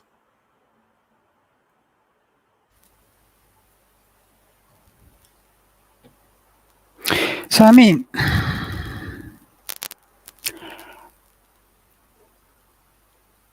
I don't know what a billion people is, right? I don't know what that means. I cannot imagine a billion people, 1 billion individuals, right? I just cannot imagine that. I can know, however, that that's more or less the number of climate immigrants that we will have by 2050. So I'll see all of those people. I'll see their stories. It's not trivial. So the conversation, we have to make justice. Alan Kurdi, the Syrian 3-year-old, who is still 3-year-old, died in a beach where I used to swim in the Aegean coast of Turkey. I have to make justice to this person. This person, the conversation that people don't have access, Alan Kurdi doesn't have access to energy. This conversation is not. So if anybody here could give me one multinational corporation that has a phase out plan by 2050, or one country, any country, that either has a commitment that is compatible with 2 degrees or ever implemented climate policy for 1 year that is compatible with climate policy, then we can talk about energy transition, whether it's being done, whether it is sufficient or not. Currently, the conversation is, what is the role of fossil fuel technologies in annexing to their portfolio some renewable business? So fossil fuel companies are investing 90% of their money to fossil fuels, and at the same time they're making business with something else that has nothing to do with energy transition. The conversation is, if there is no commitment to cut, then the conversation about transition is not a meaningful conversation. This is a conversation about energy expansion. It's about business. It's about someone making money out of other people dying. So of course, if you can tell me, well, in 20th century, people were dying without access. That is true. We have been living in capitalism for a while, except that now we have a civilizational collapse scenario in front of us. So that is the angle that I'd like to introduce, because at the same time as they are doing it, there are people who have access to stuff. Those people are aware of climate change. They are aware to the extent that they are literally buying land in foreign zones, implementing specific artificial intelligence programs to defend their bunkers in the case of an event, as they say it. This is the factual reality we are living in, right? There is an actual war going on, and it's against us all. And if you don't accept that as such, then it's not like the whole conversation about, obviously, we're not, the indigenous people are dying, have been dying since 17th century, since 16th century. I mean, this is not about if there's a new wind turbine somewhere, colonialism will end. Like, that's not how anything works, right? So I think like my contribution to this conversation is that it is not a technical issue. It is a deeply emotional issue, and it's a deeply justice issue that we are talking about here. And the problem that we have now is that as a species, we don't have the cognitive capability to handle this. So the way to change the narrative is to change the narrative towards ourselves. Like what is the world in which I'm living in? What is the state of the things that I'm living in? Exactly what is it? What does it mean? Right? So it's not like, yeah, I think like that is the main point. Like, we're not, it's okay. I don't know, like every year, I understand that it's worse than I thought. And since 2007, it's just much worse than I thought. I don't have the cognitive capability to handle a mass extinction event and sleep at the same time. The way to sleep is to deny. And I am like, we are all denying reality. That's all right. But also, if we want to talk about like whatever it is, solutions, transitions, we have to hold to that, right? We have to hold to that meaning. And I mean, this is the fight that I'm having here, that I have been having with my comrades in the UK, in Turkey, in Mozambique, in Brazil, in Germany, in Switzerland, in Austria. It's the same debate that we are having. It's not, wind turbines or photovoltaic panels do not cut emissions. They may or may not increase emissions as much as they do. They don't cut emissions. If we don't cut emissions, this is a mass extinction event that we're passing through. It's a collapse event. So this is the framework in which we are living now, right? This is the reality in which we are living. And I understand, because I do this all the time, that I distance myself from it. Like, I disconnect. There are issues. So every time I say our house is on fire, so the dot that I'm not putting there is my denialism. Every time I say our house is on fire, comma, something, I am telling a lie to myself. And I do that all the time. I catch myself doing that all the time. And it's really, really difficult. And you really have to ground yourself with that, right? It's not, and this is the kind of stuff that I'm learning from indigenous communities that have been passing through genocidal attempts for centuries now, to understand, like, how can I make sense of this situation? Thank you.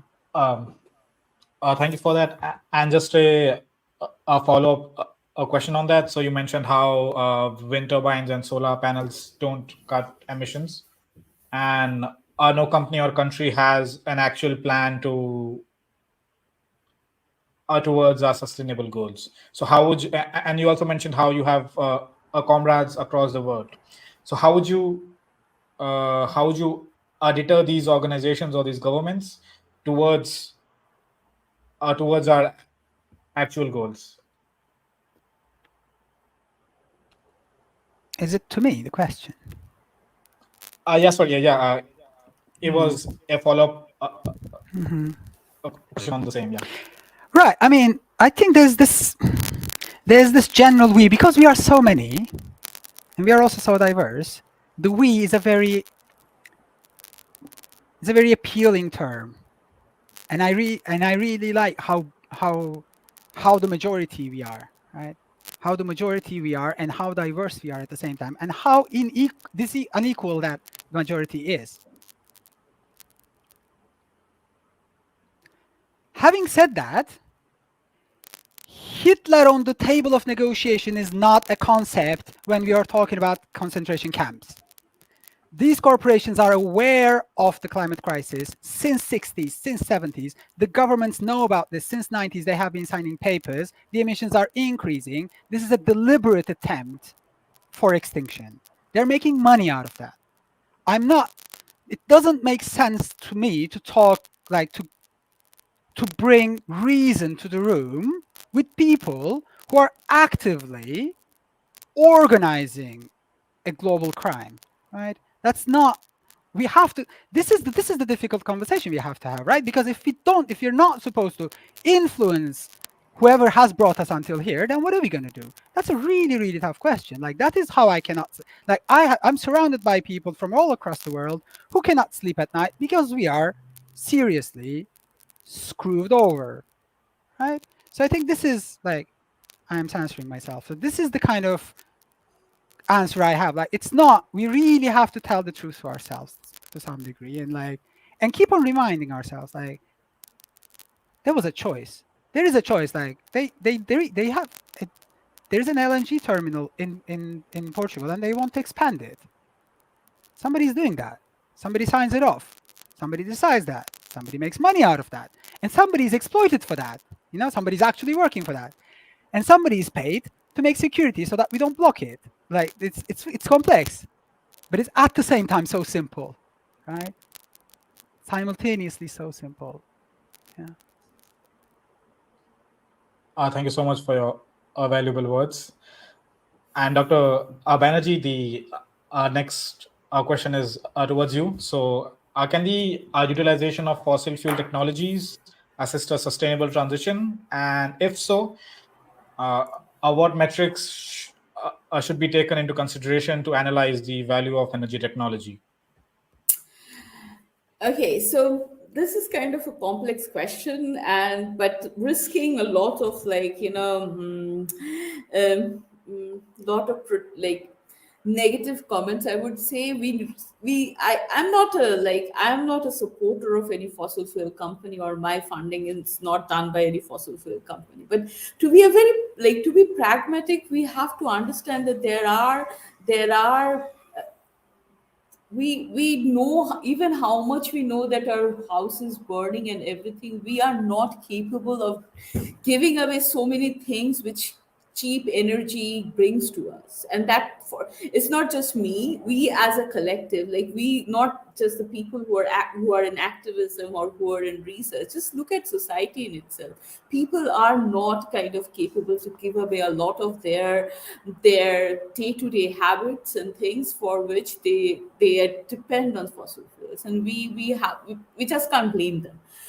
We can blame them, but the more we blame them, they will be kind of like, people don't like to be blamed, or people don't like to be the culprit, or the black sheep in the family. People don't like it. So the more we do it, we actually make divide in the society, which I don't genuinely like. So in this context, especially in this context, I see there is, for at least the next 15-20 years, a role which clean fossil fuel industry, like fossil fuel, like, I don't really understand, like, I don't really support this idea of clean coal or clean oil and gas. But in that sense, like, even for the sense of, like, for this transition to happen, still we achieve that point where we can totally and blindly depend on renewable energy for all our needs. Till that point, I think clean fossil fuel technology has a role to play. We can't deny their role. So my other point is that there is a lot of investment going on clean, renewable energy. And as said, Dr. Eden said that, renewable energies are also not clean. They only generate electricity in a more cleaner way. So it's kind of, but making them, it's not clean. So even there, So the whole idea is coming back to the point is that we still will continue to depend on some form of the fossil fuels or the other. So I also think I would argue that we also need to concentrate on making fossil fuel energy more cleaner than it is now currently. So that is also a work we have to do.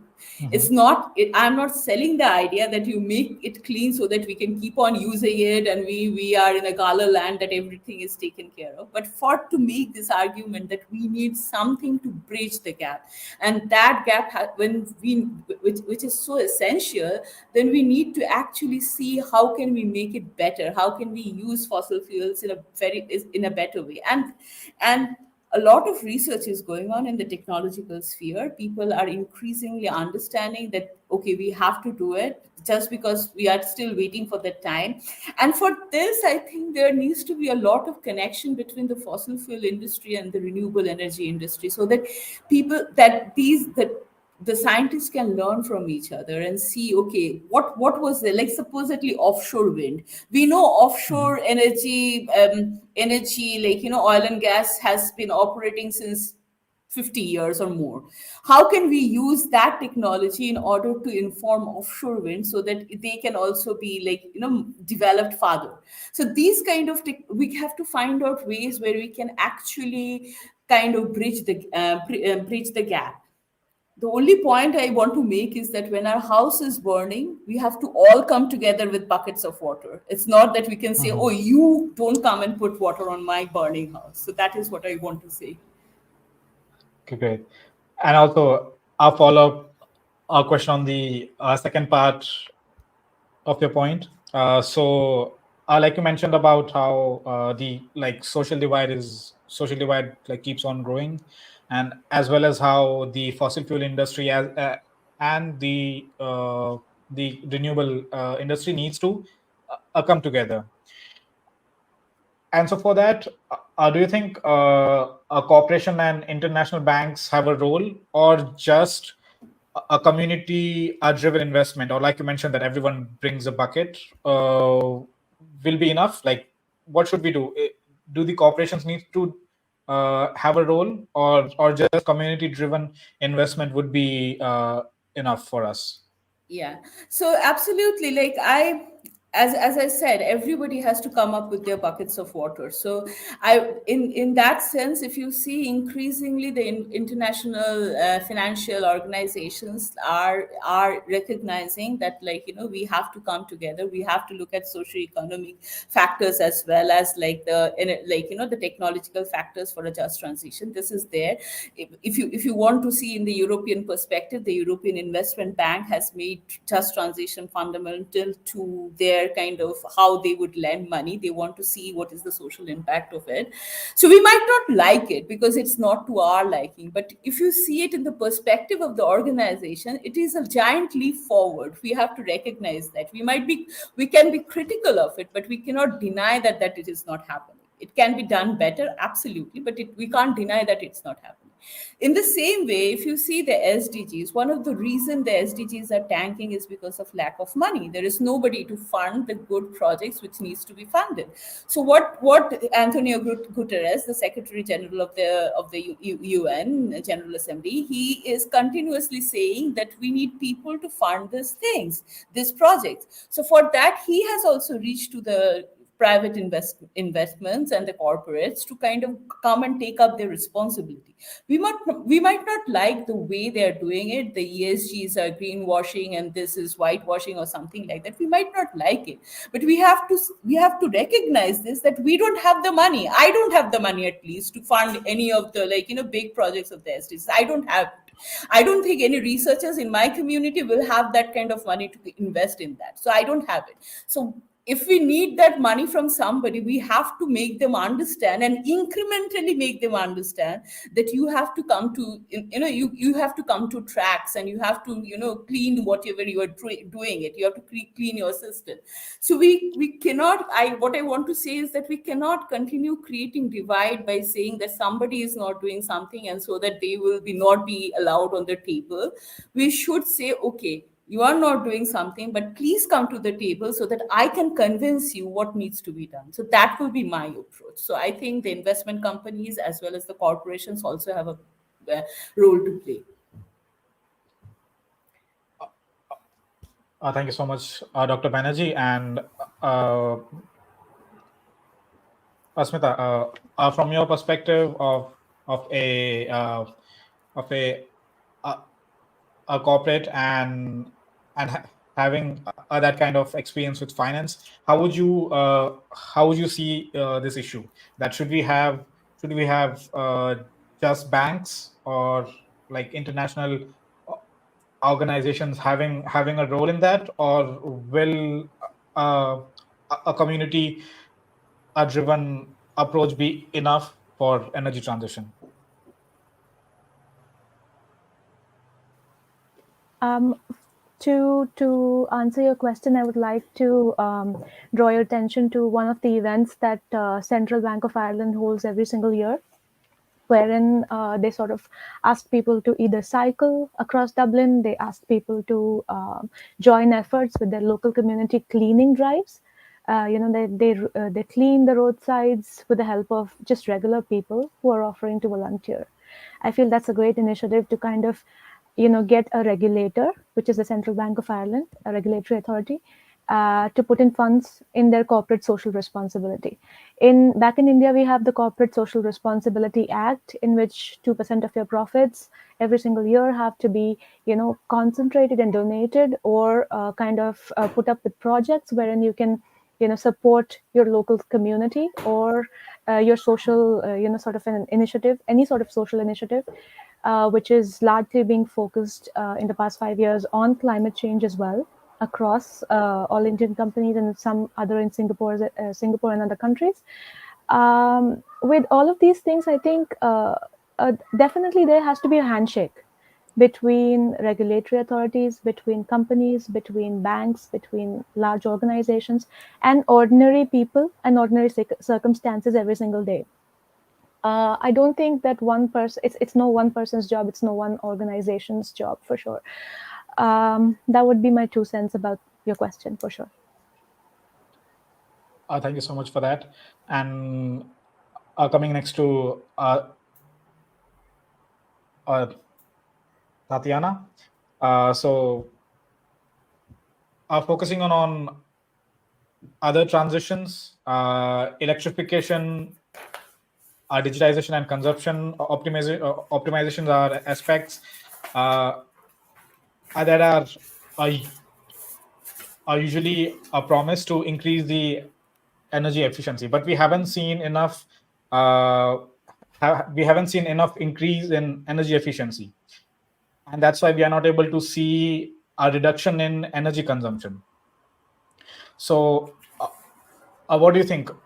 What are the other ways of thinking about a transition that we can envision? Do we need social measures like social awareness, or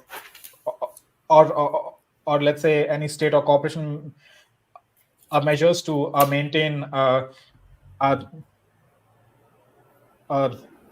sustainable energy consumption growth?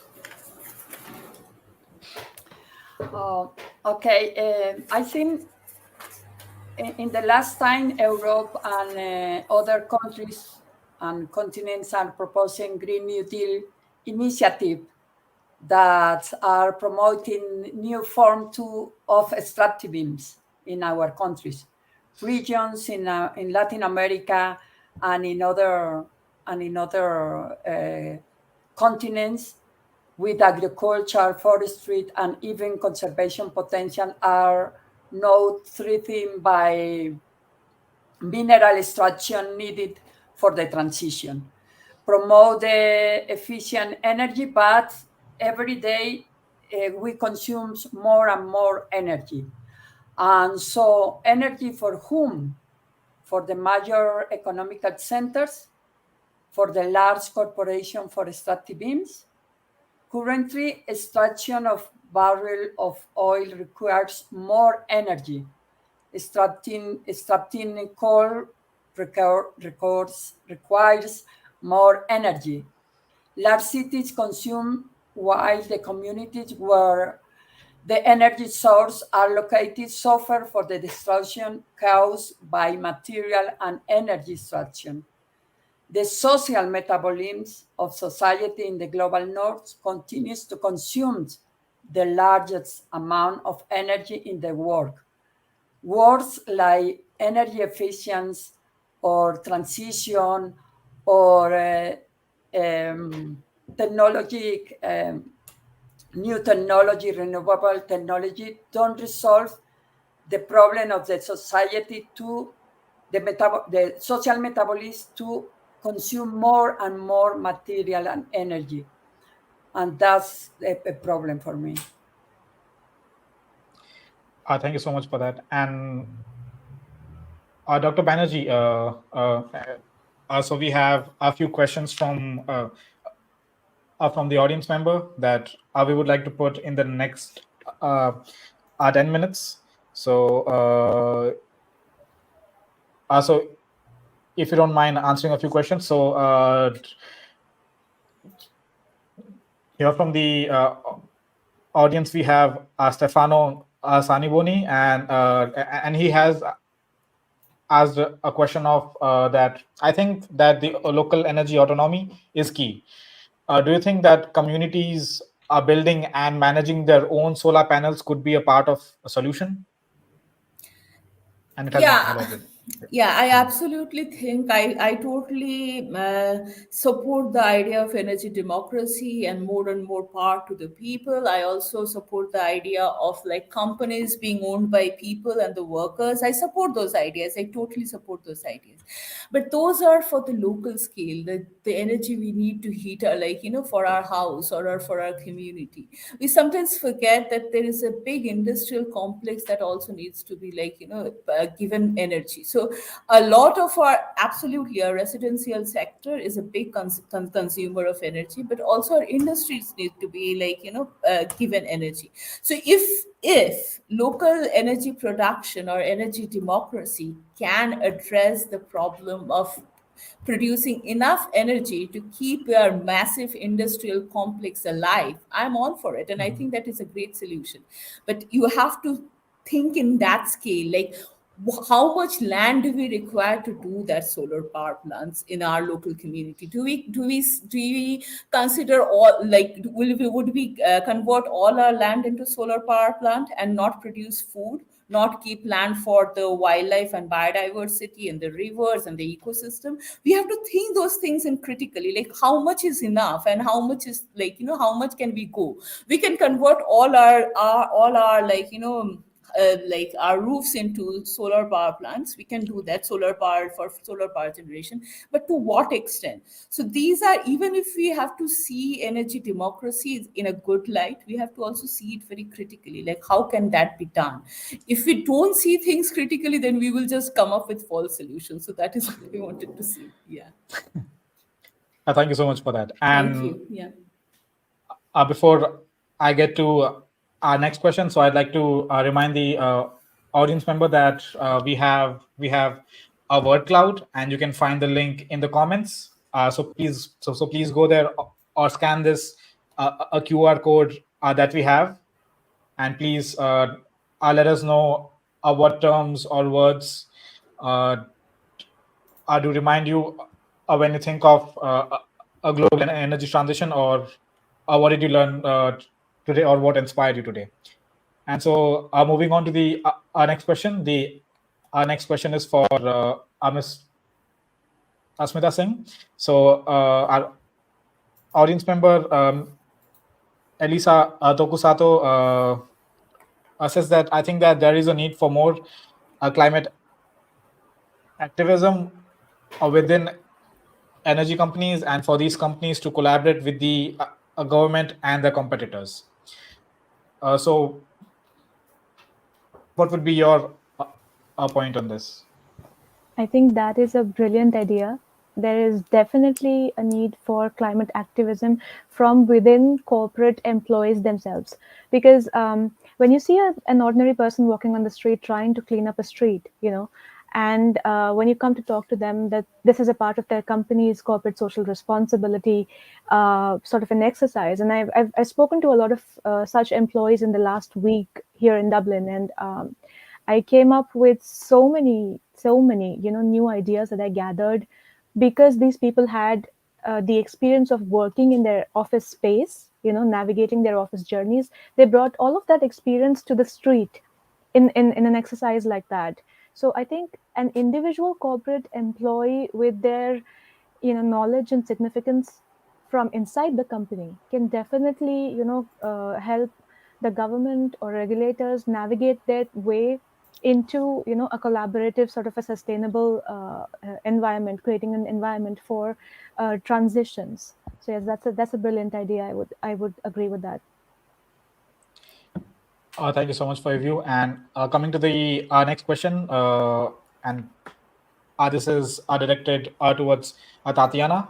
So our audience member, João Martins, says that if the current renewable techs don't enable climate change and if they don't enable energy access, then what should be supported? Because the people that are suffering will suffer more with degrowth, right? So, Sorry, can you repeat your question? Sorry. yeah, sure. I will repeat it, and you can even see it on the screen. And so João says that if the current renewable techs don't enable climate change, tech meaning technology, and if they don't enable energy access, then what should be supported? Because the people that are suffering will suffer more with degrowth. Okay. I would like to share one experience that I am an international community energy conference with over 160 participants from approximately 60 organizations across the America, from Chile to in the United States, and coming together to share their experience. In Puerto Rico, Casa Solar speak of energy insurgency and breathe free from energy corporation. In Ecuador and Colombia, people come from mining with a proposal that integrate water, food, and energy. In Guatemala, indigenous communities achieve energy autonomy with micro hydroelectric plants. In short, people are taking actions, building alternatives, and not waiting for the catastrophes or holocausts to happen. People is acting, take action. There are very interesting potential of community energy and energy communities in democratized, decentralized, and promote the cultural change in general. Try to put together food, water, energy, sovereignty. And people are not thinking exactly, and many times people are not thinking, taking or talking about climate change or who support me. People is taking action, no? Need to transform this model, this hegemonic system. This energy, democratized access and control energy, allowing local community to participate in production and management of energy. In Latin America, people don't talking about the growth.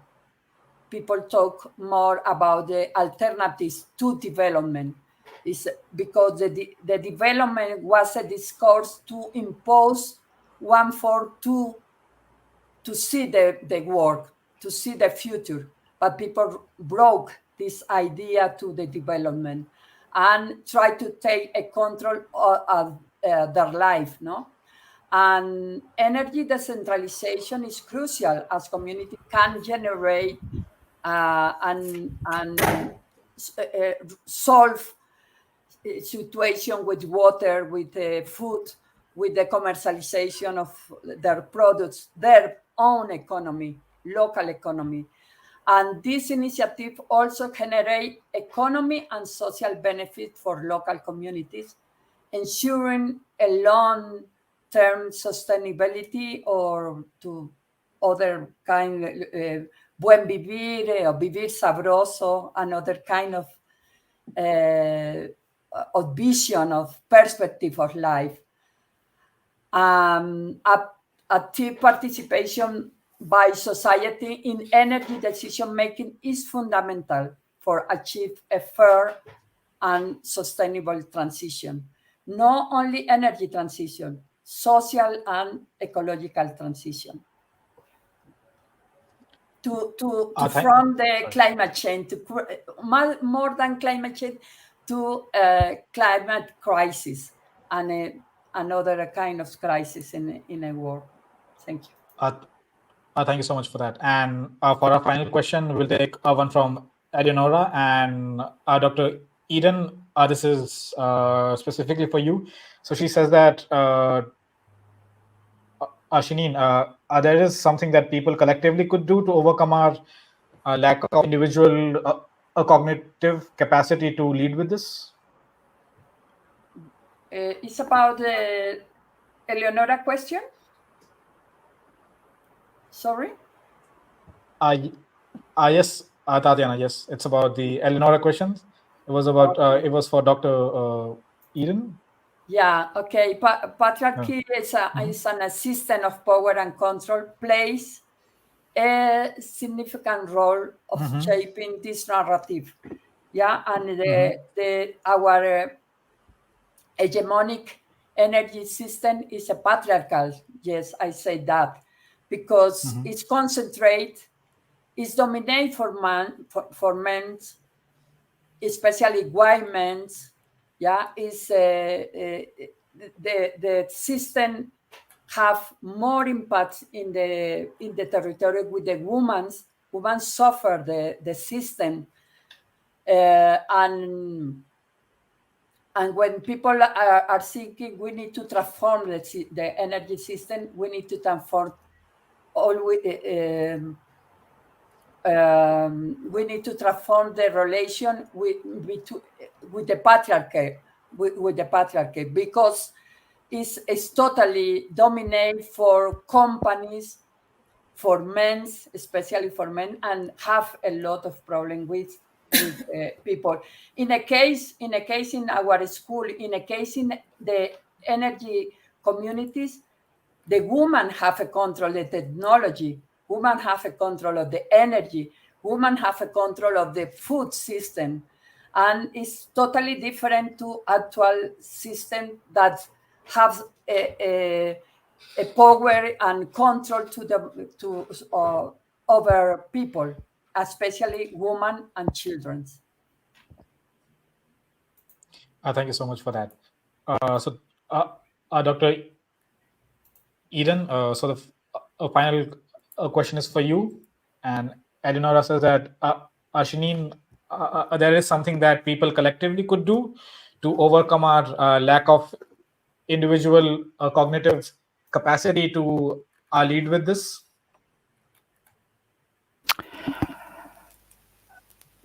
I mean, Tatiana answered it partly, didn't she? What we have to do is we have to gather as ordinary human beings. We have to gather. We have to see what's at stake. We have to see what we can do. And yeah, I think, yeah, partly, yeah, I think part of my answer was already answered, was already given by Tatiana in the meantime. I think the core point here is that a class society exists and maintains itself only if it manages to not talk about class, right? So this is the point that I'm trying to make. The we that will solve it, and that Tatiana was mentioning, actually, like other panelists also mentioned it, like workers in the corporations, they by striking, they will actually bring about the peace that we need in this world. The point is that it's not about whether we gather with buckets of water. It's about actually seeing who is putting the fire on and why, and what is the mechanism that reproduces that fire putting activity, right? Because there's something going on. This is structural. When I say our house is on fire, obviously people in Africa and Latin America say, well, it's been 5 centuries that we have been shouting that. And they are absolutely right. I mean, it's not like I'm not creating some sort of completely new framework around what you're doing, but we really have to understand that there are certain individuals that go to work every day, if they ever work, other than receiving share dividends. They go to work, they sign papers, they know what it means, then they enter their private jets and they go and have a holiday. These people exist. They are real people. Some of them are called business people. Some of them are called politicians. And in some countries, they are exactly the same thing. These people exist. They know what they're doing. They're very intentional and very coordinated. So the we that has to collectively do something has to start by understanding who is this collectivity we are referring to. Like who is going to come up, who is supposed to come up with an answer and implement it and deal with it with the complexity. I am pretty sure that the people that are meeting today in New York are not the people that will solve this. They brought us until here and they set up an entire structure for centuries that makes sure that this is where we are. So I think in general, this is like, I never said the word activism, right? There are some questions coming with the word activism. I don't know what that means. I'm saying there's the concept stops making sense if you understand that specific individuals and specific institutions declared war against the populations and the peoples in the world and the planet itself. So this is the level of conversation that I want to run. There's no Palestinian activist. Palestinians are all normal beings, ordinary human beings, and they are suffering on a regular basis and they're acting on it, right? There's no like the framework of like I'm coming from activists. That's not, if you're thinking in these terms, it's not going to work. We really have to sit down and think about what is the level of collapse we are handling. If there is any similarity with this or any comparison with anything that happened before anywhere in the world, and if not, then what is an adequate response to that, right? This is the conversation that we have to run collectively, I think. And these are the terms of the discussion that I think we should have. Thank you. Thank you so much for your insight. So there was our last question, and just to close and recap, thank you so much, everyone. Thank you so much, Dr. Banerjee, Dr. Eden, Miss Tatiana, and Miss Hasmita for this insightful experience. We talked a lot about from coal, from mass destruction to our suffering of our people in the global South. We also focused on how patriarchy dominates this significant transition that we are going through right now. We focused a lot on how corporations can manage their funds to focus on people who actually need this energy transition. So yeah, this was a really good experience for me, and I'm hoping that for all of our audience members as well. Thank you so much. And now I will hand over it to Miss Abbas for the Mentimeter and the word cloud.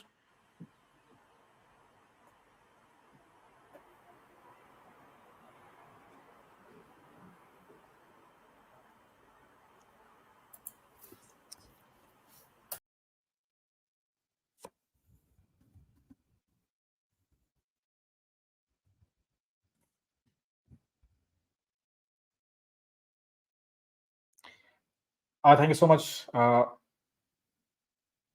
everyone, for your contribution. So we have words like cultural change, active people participation, alternatives, climate change, global south, energy, democratization, exploitation. Portugal, we have Portugal, and we have extension, denial, our narratives, actions, capacity, hegemony, a patriarchy, insurgency, criminals, activism, capitalism. Thank you so much, everyone, for your contribution, and I'll see you tomorrow for day 2 of our conference at the same time at 14:30 GMT +1. So yeah. Goodbye, everyone. Thank you so much, Ashish. It was very hot discussion, to be honest, and I can see the YouTube comments bursting with the questions and the ideas. So, dear audience, as we wrap up, I want to give you a sneak peek at tomorrow's panel discussion. We will be bringing scholars and policy practitioners to discuss cutting edge approaches and experiences to deal with the societal problems such as environment, democracy, government, and civil action, as well as the digital divide. Speaking about the different concepts for a smart city, we will reflect on the social justice and the easy approaches associated with it. For example, the degrowth, circular economy, donut economy, citizen science, as well as the technological developments in this regard. We will also be questioning the monopolization of power in the current digital space and targeting a balanced interplay between nature, urban space, and people. Signing off right now. The link to the recording of today's session will be available in our newsletter, which we will be sending you on your email addresses. And you can also find them on our conference's social media platform, YouTube, Instagram, Facebook, as well as LinkedIn. We hope you have found today's discussion inspiring and thought provoking. Let's continue to work together towards a sustainable future. The team of Hacking Sustainability says goodbye to you all, and we will see you all tomorrow, right at 14:30 our GMT +1 time, the same time, and there will be same 2 panel discussion. Till that, bye and see you tomorrow.